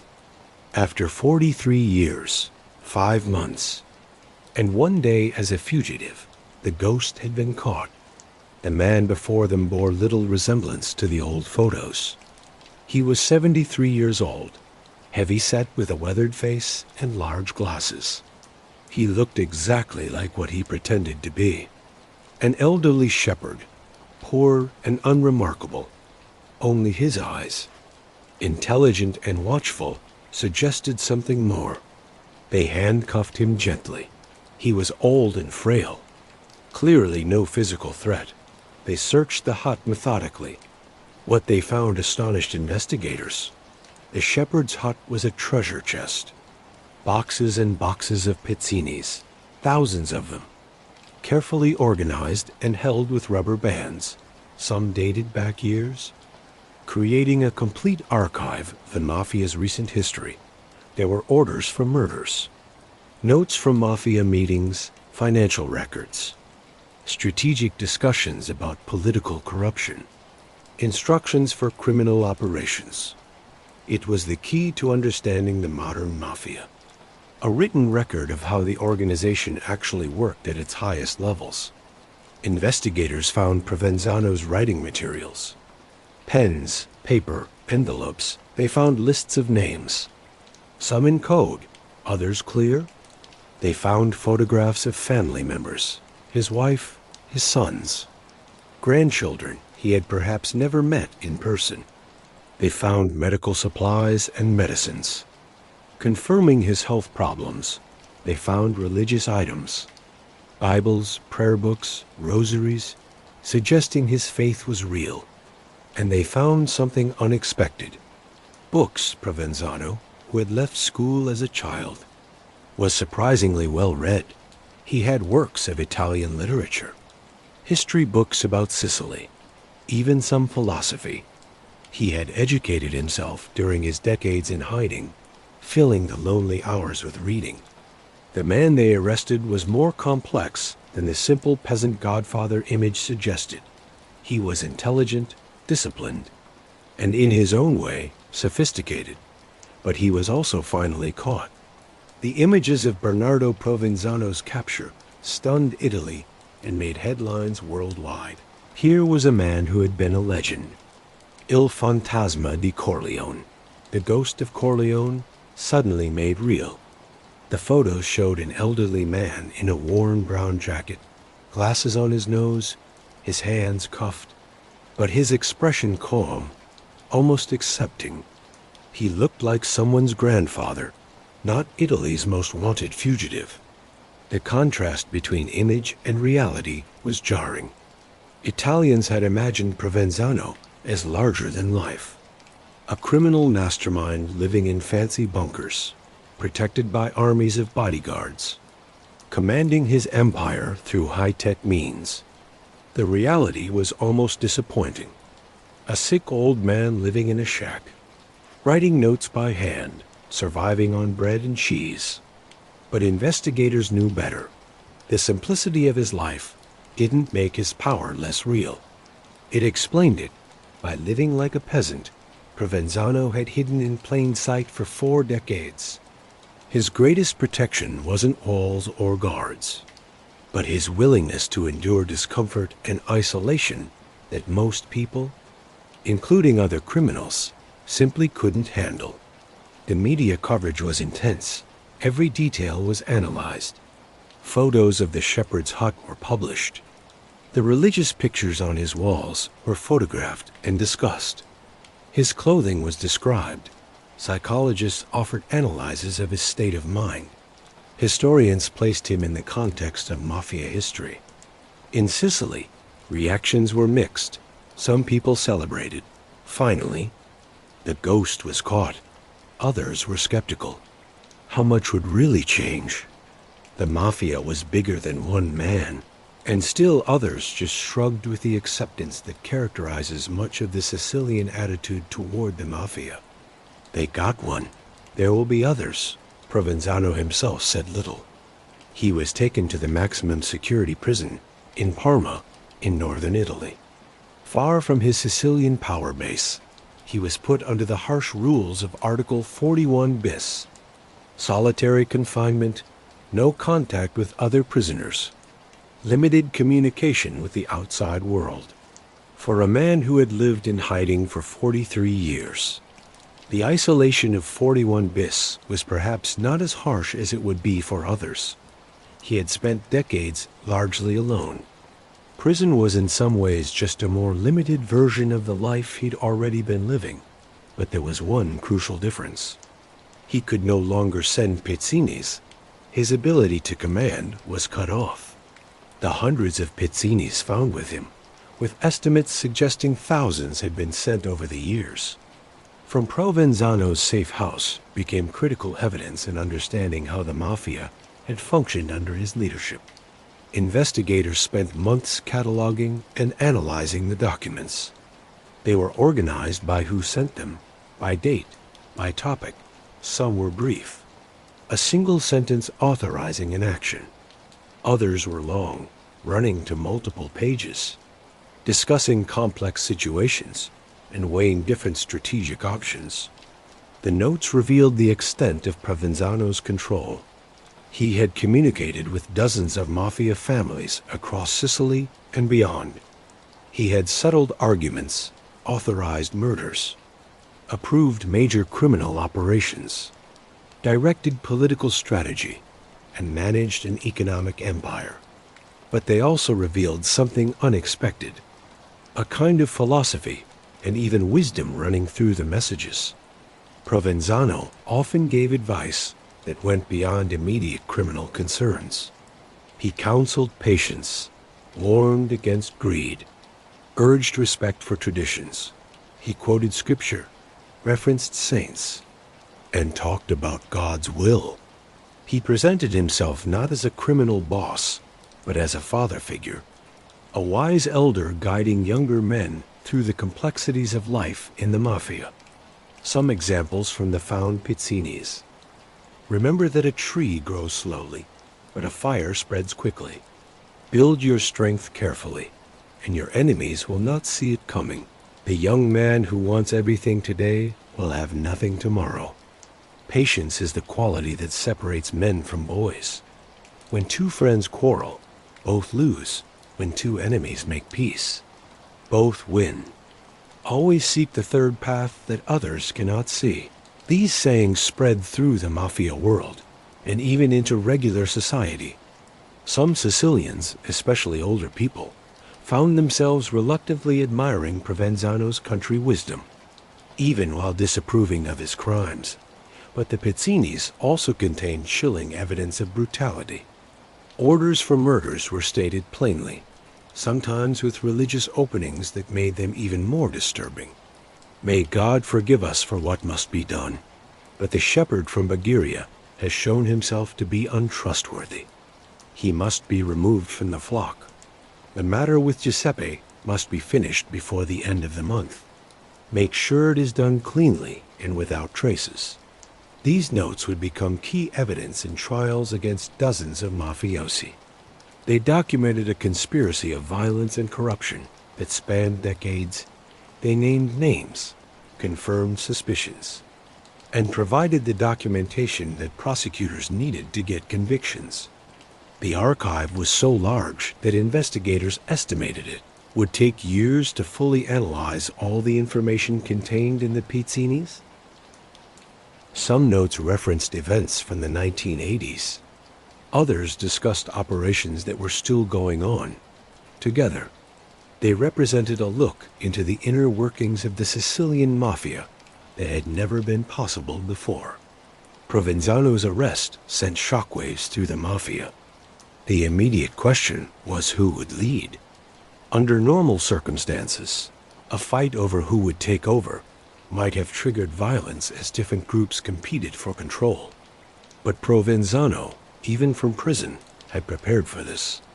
His last free months had apparently been spent getting a successor ready, Salvatore Lo Piccolo, an experienced Palermo boss who shared Provenzano's preference for getting inside the system over open fighting. Lo Piccolo tried to take over leadership, sending out his own pizzinis, saying the strategy would continue, but it was difficult. He didn't have Provenzano's decades of building relationships, his moral authority within the organization, and most importantly, his mystique. Lo Piccolo was just another boss. Provenzano had been il capo di tutti capi, the boss of all bosses. Within months of Provenzano's arrest, signs of chaos appeared. Different families started acting more on their own. Arguments that Provenzano would have settled turned into violence. The Pax Mafiosa was breaking apart. Law enforcement took advantage of the disruption. Using information from the found pizzinis, they launched Operation Old Bridge in 2006, arresting over 80 mafiosi in coordinated raids across Italy and the United States. Operation Perseus followed in 2007, targeting the mafia's economic infrastructure and taking assets worth hundreds of millions of euros.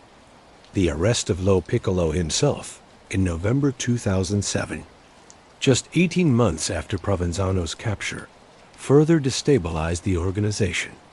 Police found him hiding in an apartment in Palermo, along with his son and other top leaders.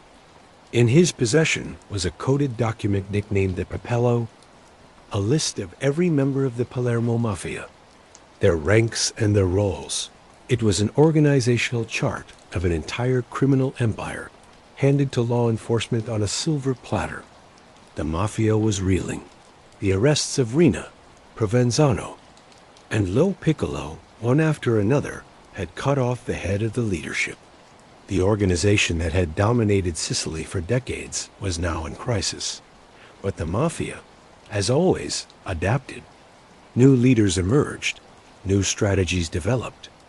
The organization didn't disappear. It changed.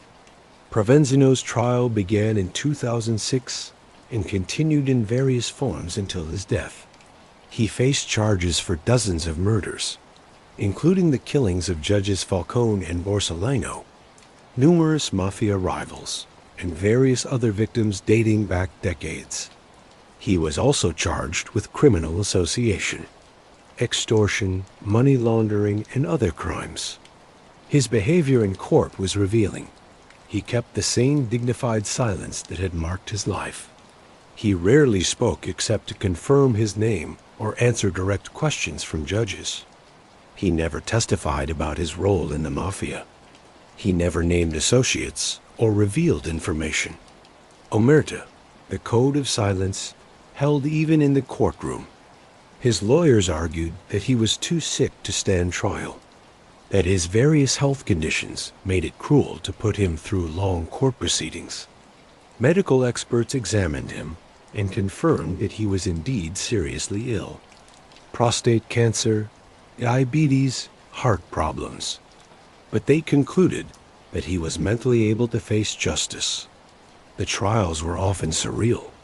Here was a man accused of organizing hundreds of murders, controlling a multi-billion euro criminal empire, corrupting an entire region's political system, and he sat silently, looking like a confused elderly man who might have wandered into the courtroom by mistake. But the evidence was overwhelming. The pizzinis alone documented his leadership role. Testimony from informants confirmed his position at the top of the Mafia's hierarchy. Financial investigations traced money flows that led back to his network. Conviction after conviction followed. Life sentences for murder, for criminal association. For his role as boss of bosses, the sentences piled up until they became meaningless. A man can only die once, and Provenzano was already dying. Throughout the proceedings, one question remained unanswered. Where was the money? Investigators believed that Provenzano had gathered or controlled a huge fortune. Estimates ranged from hundreds of millions to possibly billions of euros. This money was hidden in fake companies, accounts in other countries, legal businesses, real estate, and various other assets. But Provenzano never revealed anything. The money stayed hidden, presumably available to his successors or family, but invisible to law enforcement. In a final act of control, he had kept his secrets. The last decade of Bernardo Provenzano's life was spent in the harsh conditions of Article 41 bis imprisonment. He was held in solitary confinement, allowed only minimal contact with his family, brief, supervised visits perhaps once every few months. No phone calls, no physical contact, even with his wife or sons during visits. Speaking through thick glass barriers, letters were read and checked by prison authorities. It was a life of almost complete isolation. His health continued to get worse. The prostate cancer that had troubled him for years got worse. He developed serious heart problems. He needed more and more frequent hospital visits. Transported under heavy guard to prison hospitals, where he received treatment before being returned to his cell. Some critics argued this treatment was too harsh, that a dying old man posed no threat and should be given compassionate release. But Italian authorities remained firm. Provenzano had shown no regret, kept complete silence about his crimes, and symbolized everything wrong with mafia culture. Releasing him would send the wrong message. Besides, there were security concerns, even from prison, even dying. Provenzano remained symbolically important to the mafia. His presence in prison, his continued silence, his refusal to cooperate, these things had meaning. Releasing him might energize the organization again, making him a living legend around whom new energy could gather. So he stayed in prison, his body failing, his power gone, but his legend growing. During these final years, some journalists were allowed to watch his court appearances. They described a man almost unrecognizable from the energetic killer of his youth. He walked with difficulty, needed help getting up from chairs, often seemed confused or tired. But his eyes, observers noted, remained alert. Whatever physical decline he was going through, his mind seemed largely intact. He understood what was happening around him. He chose his silence deliberately, not from inability, but from belief. One journalist wrote, looking at Provenzano in court, "You see both the man and the ghost, the dying mortal body and the undying legend. Which one is more real?" Perhaps both, perhaps neither. Provenzano's wife, Severia, stayed loyal until the end. She visited him in prison when allowed, sitting on the other side of the glass, speaking to him through phones monitored by guards. What they talked about remains private, but observers noted that their interactions seemed genuinely affectionate. An elderly couple who had spent most of their marriage apart, yet somehow kept a bond. Severia never cooperated with authorities.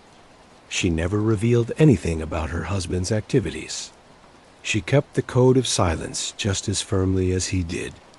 Even when prosecutors offered her immunity in exchange for information, their sons had more complicated relationships with their father's legacy. Francesco Palla, the older son, had followed in his father's footsteps and become involved in mafia activities. He was convicted of criminal association and served prison time. After his release, he reportedly moved away from organized crime, trying to build a legal life, but the Provenzano name carries weight in Sicily. It's both an advantage and a problem, opening some doors while ensuring constant police attention. Angelo, the younger son, kept a lower profile. He avoided prosecution and stayed away from obvious criminal activity. But he too faced the challenge of being Bernardo Provenzano's son, never able to fully escape the shadow of his father's legacy. Neither son has spoken publicly in detail about their father. The silence that ruled his life extends to them as well. Provenzano became a grandfather, though he apparently never met his grandchildren in person. Photographs were sometimes allowed during prison visits, and it's said that he kept these photos in his cell, perhaps the only personal items he had. What did he think during his final years? Looking at photos of grandchildren he would never know. Did he regret his choices? Did he believe, as he apparently always had, that he had followed the only path available to a poor boy from Corleone? Did he feel sorry for the hundreds of deaths he caused? No one knows. He never said. The ghost kept his secrets until the end. Throughout his imprisonment and trials, Provenzano was repeatedly asked if he felt sorry for his crimes. He never answered directly. This silence angered victims' families, prosecutors, and much of Italian society. How could a man responsible for so much suffering show no regret? How could someone who claimed to be religious make his faith fit with his crimes? But Provenzano's silence on this question was consistent with his entire worldview. In his mind, he had been a soldier in a war, sometimes violent, sometimes not, but always necessary. He had followed the code of the mafia, kept his loyalty, protected his family and organization. From his perspective, these weren't crimes, but duties. This attitude is deeply rooted in Sicilian mafia culture. Mafiosi traditionally don't see themselves as criminals, but as men of honor, operating within a system older and more legitimate than the Italian government.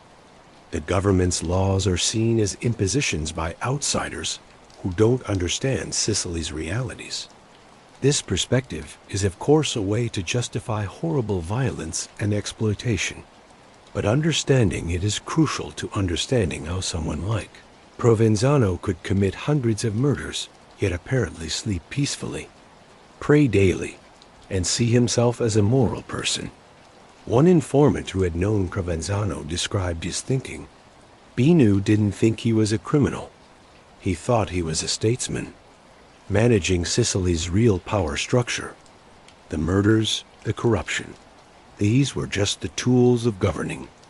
No different than what any government uses, just more honest about it.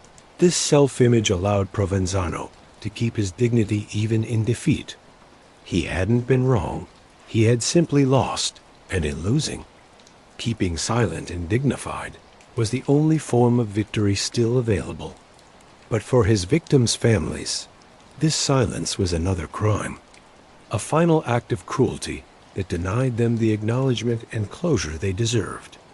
As Provenzano's health declined in prison, a debate emerged about his historical importance. Was he the last of the great mafia bosses? A figure who represented both the organization's old-fashioned past and its modern change? Or was he simply a criminal who got lucky, whose long time as a fugitive owed more to police mistakes than his own brilliance? Supporters of the great boss view pointed to his achievements. 43 years as a fugitive, while commanding a huge organization, changing the mafia's strategy from violence to getting inside the system, keeping control through sheer force of will and intelligence, despite being cut off from modern communication tools. Critics argued that these achievements were overstated. Provenzano had just been good at hiding, but his leadership had actually weakened the mafia. Under him, the organization had lost ground to other criminal groups, failed to adapt to globalization, and been devastated by arrests. His traditional methods, while romantically appealing, had left the mafia poorly prepared for the 21st century. The truth, as usual, was somewhere between these extremes. Provenzano was genuinely skilled at what he did. His intelligence, patience, and strategic thinking were remarkable. He had taken the lessons of his peasant childhood and applied them to criminal enterprise with devastating effectiveness. His pizzini system, while old-fashioned, worked for decades. His pax mafiosa strategy reduced heat on the organization while keeping it profitable. But he was also a product of unique circumstances. He came of age when the mafia was changing from rural to urban, from old codes to new practicality. He rode the heroin wave to power. He benefited from political protection that would be harder to maintain in today's more open, if still corrupt, systems, and ultimately, he was caught. The ghost became flesh. The system he built didn't outlast him. Whatever empire he controlled fell apart after his arrest. So perhaps his importance is simply this: he represents the end of an era. He was the last boss to command the mafia in the traditional way, keeping personal authority through a web of face-to-face relationships and handwritten notes. The mafia that came after him would be more spread out, more corporate, less romantic. The ghost of Corleone was the last of his kind. At 4 a.m. on July 13, 2016, in the prison hospital of San Paolo in Milan, Bernardo Provenzano died. He was 83 years old. He had lived 30 years as a free man, 43 years as a fugitive, and 10 years as a prisoner. He had been the most wanted man in Italy for most of his adult life, then a convicted mass murderer, spending his final decade in harsh solitary confinement. The cause of death was listed as complications from various long-term illnesses. The prostate cancer, heart disease, and general failure of an elderly man whose body had finally given out. He died alone, as he had lived much of his life. No family members were there. Guards watched through the cell door. Doctors confirmed the death and filled out the appropriate paperwork. The news spread quickly through Italy. Media outlets ran obituaries that mixed factual reporting with historical analysis. The question everyone asked was this truly the end of an era? In Corleone, reactions were mixed and muted.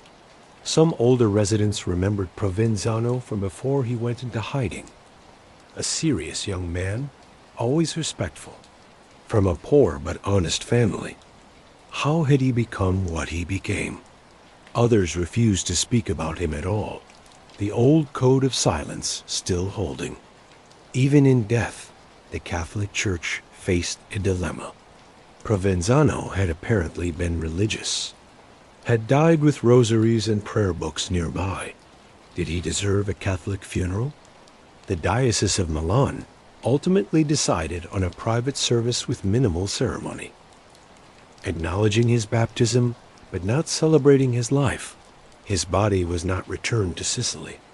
Authorities worried that a funeral in Corleone might become a mafia demonstration with hundreds of mafiosi attending to show respect, turning a burial into a political statement. So Provenzano was buried quietly in Milan, far from home, in an unmarked grave, even in death. The state was determined not to give him the dignity of a public memorial.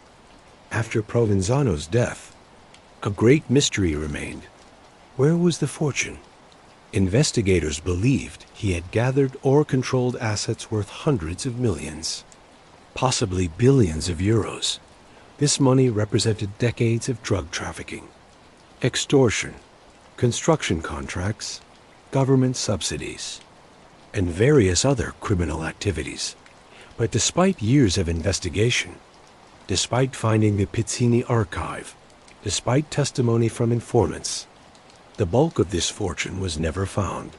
Some was hidden in accounts in other countries like Switzerland, Monaco, and various Caribbean tax havens. Italian authorities traced some funds and took accounts worth tens of millions of euros. But these represented a small part of the suspected total. Much more was believed to be hidden in legal businesses, fake companies, properties purchased through many layers of ownership, investments in seemingly legitimate enterprises. The money had been cleaned so thoroughly that separating criminal profits from legal assets became nearly impossible. Real estate was a particular challenge.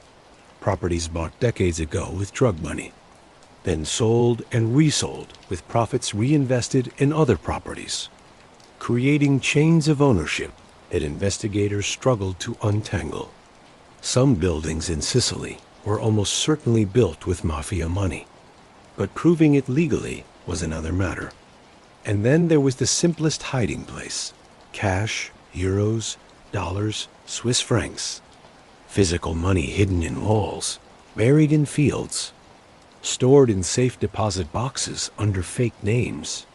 Currency that leaves no digital trail, no bank records, just knowledge of where it was hidden. That knowledge died with Provenzano. His family claimed to know nothing about any fortune. His wife and sons said they had lived modestly, receiving only minimal support. If vast wealth existed, they said they had no access to it. This was almost certainly false, but proving it was impossible. The Provenzano family stayed silent and without concrete evidence. Authorities couldn't take assets simply based on suspicion, so the money remained hidden, presumably controlled by whoever Provenzano had chosen.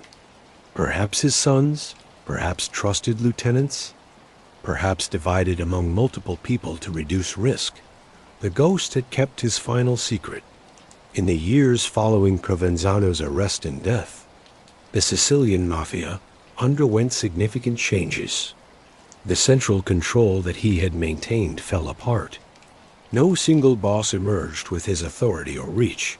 Instead, the Mafia became more cellular, with individual families operating more independently, coordinating when helpful, but lacking the unified strategic direction that Provenzano had provided. This made the organization harder to behead. There was no single head to cut off, but also less powerful overall. Coordination decreased.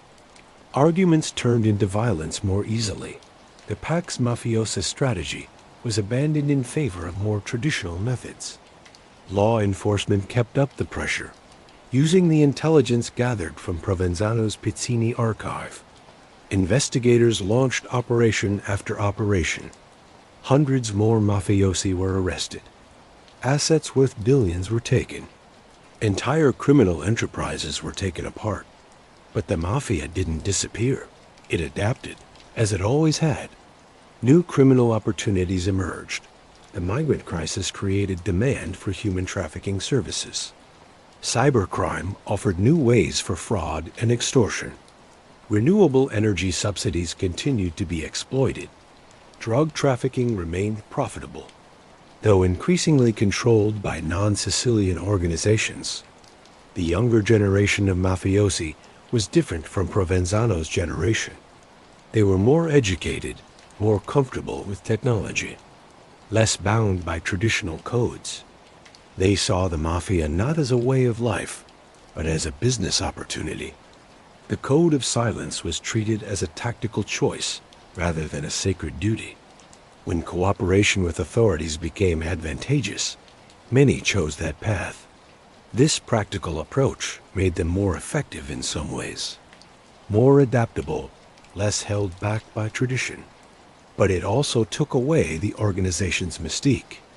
The romantic image of the honorable mafioso, bound by ancient codes, was replaced by the reality of criminal business people, motivated primarily by profit.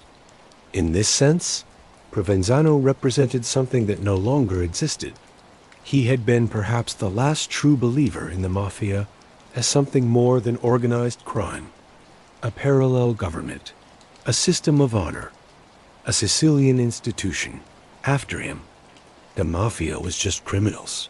Despite, or perhaps because of his horrific crimes, Bernardo Provenzano became a figure of cultural fascination.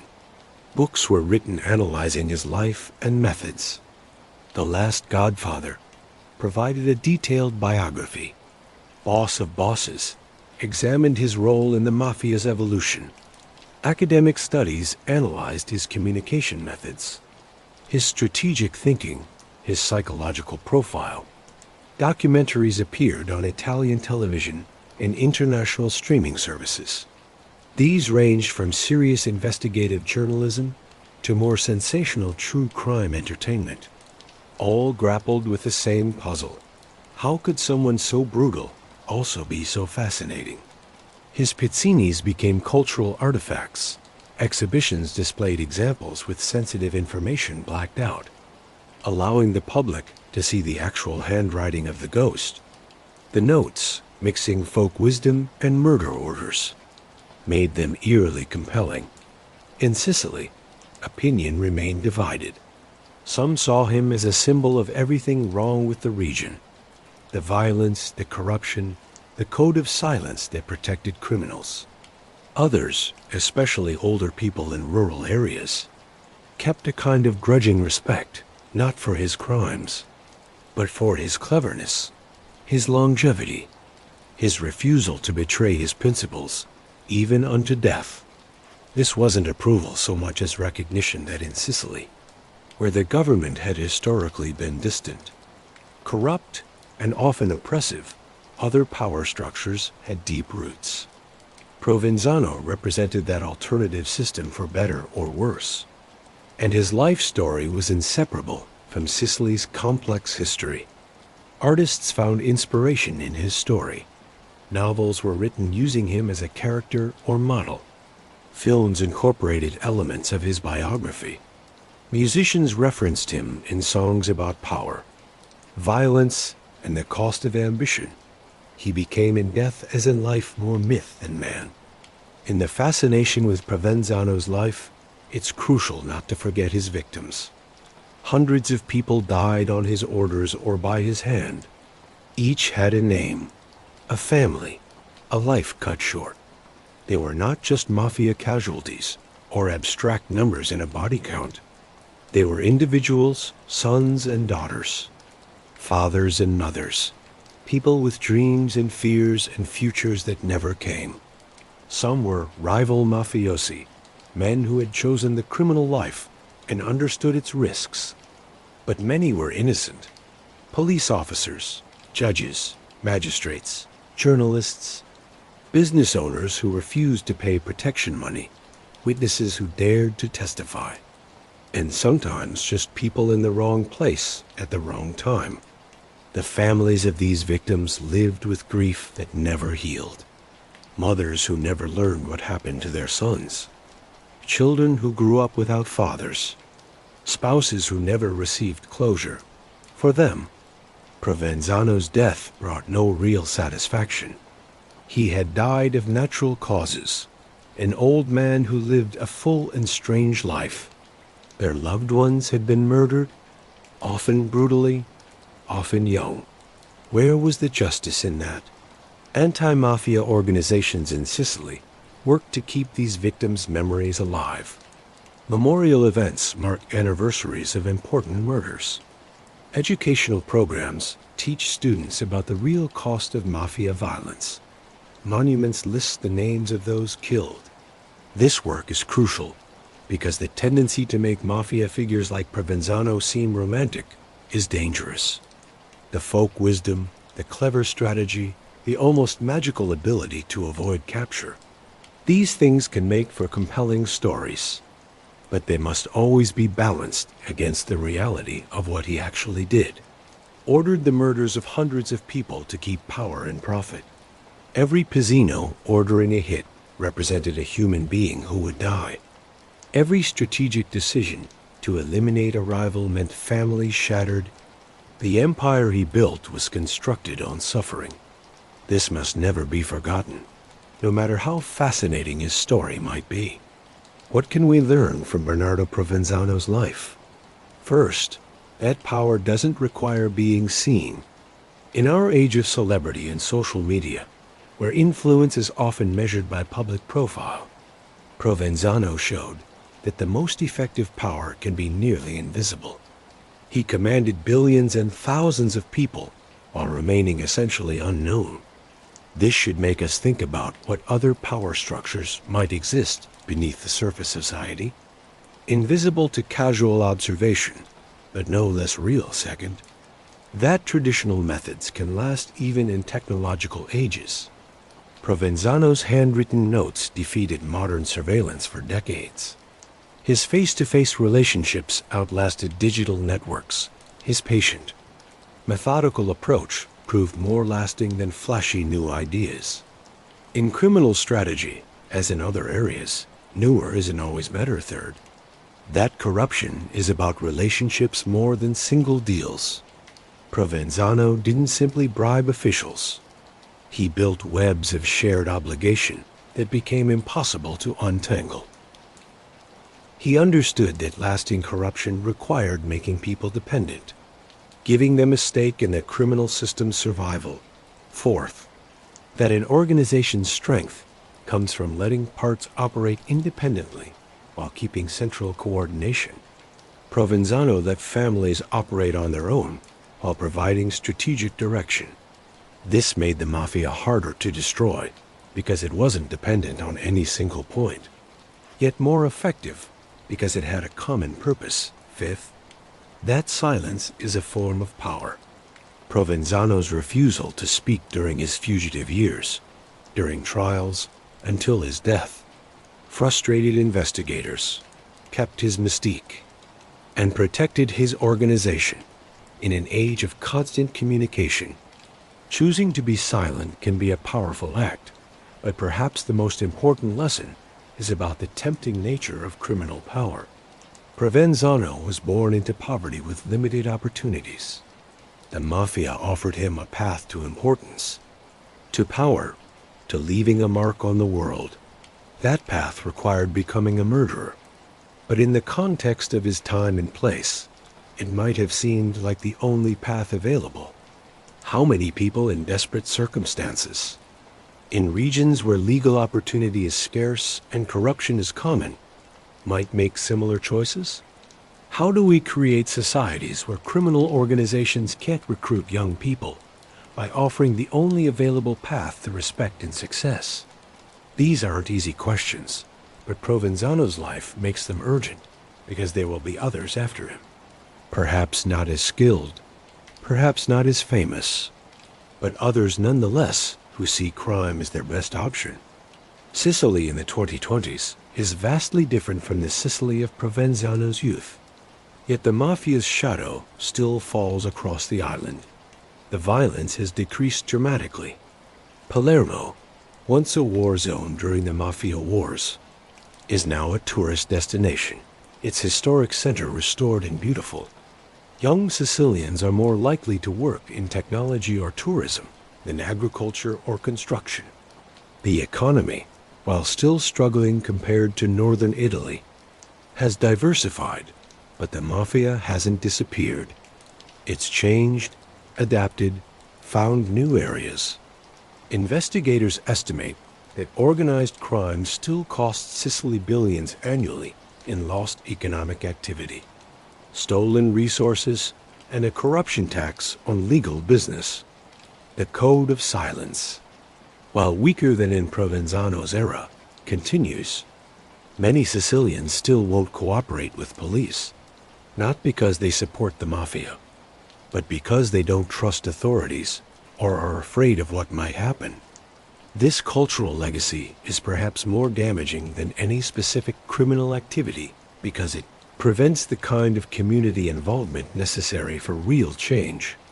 Anti-mafia organizations continue their work. Groups like Addio Piso, Goodbye Protection Money, help businesses resist extortion. Libera, Free, provides education about mafia history and impact. These local efforts, combined with continued law enforcement pressure, are slowly changing Sicily's culture. The change won't be complete in one generation, maybe not in two. The mafia has existed in Sicily for over 150 years. Its roots go deep, but change is possible.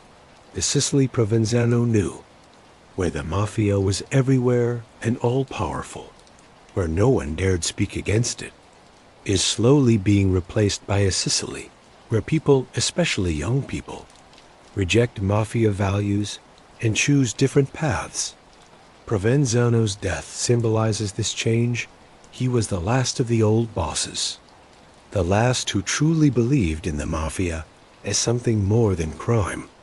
After him, the mafia became just another criminal enterprise, stripped of romance and reduced to its basic ugliness. In that sense, his greatest legacy might be something he didn't intend. He marked the end of an era, and in ending, helped Sicily move towards something better. Decades from now, when everyone who knew Bernardo Provenzano personally is gone, when direct memory fades into history, what will remain? Perhaps a name mentioned in history books covering organized crime. Perhaps a footnote in discussions of criminal strategy and fugitive tactics. Perhaps a cautionary tale about the cost of choosing violence and crime. Or perhaps something more in Sicily. Stories last longer than stone. The tale of the ghost of Corleone, who ruled unseen for 43 years, who commanded through handwritten notes and strength of will, who changed the mafia from medieval thugs to modern infiltrators. This story has the quality of myth, and myths, even dark ones, have power. Future criminals might study his methods, trying to copy his success while avoiding his ultimate failure. Law enforcement might analyze his case to understand how to pursue those who choose invisibility over fame. Sociologists might examine his life to understand the conditions that create criminal rather than legal leaders. But perhaps the real legacy is simpler and more personal. Somewhere in Corleone, an elderly woman might tell her grandchildren about when she was young, when the ghost was still free, when everyone knew that behind the visible world was another world, powerful and secret. And in that story, between fact and fiction, between what really happened and what people remember, Bernardo Provenzano will remain alive. Not as he was, but as he is remembered. A ghost haunting the collective memory of Sicily.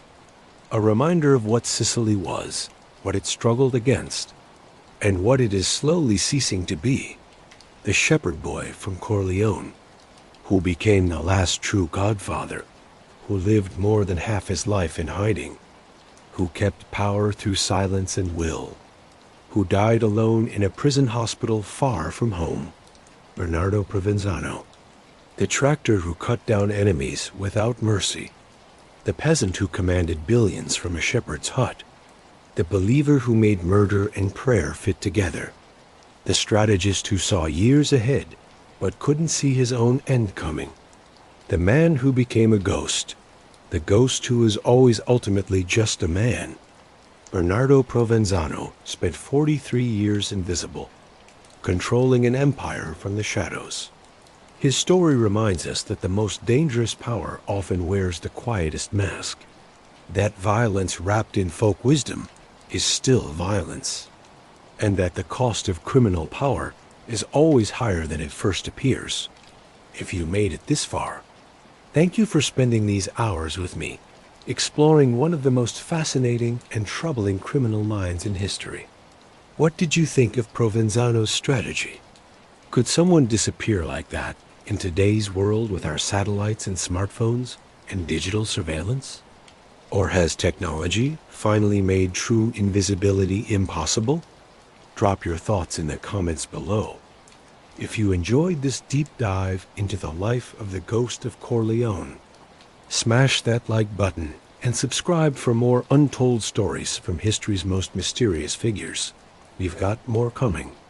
From forgotten crime bosses to unsolved mysteries that will keep you up at night or help you drift off to sleep with dark history echoing in your ears. Hit the notification bell so you don't miss the next story.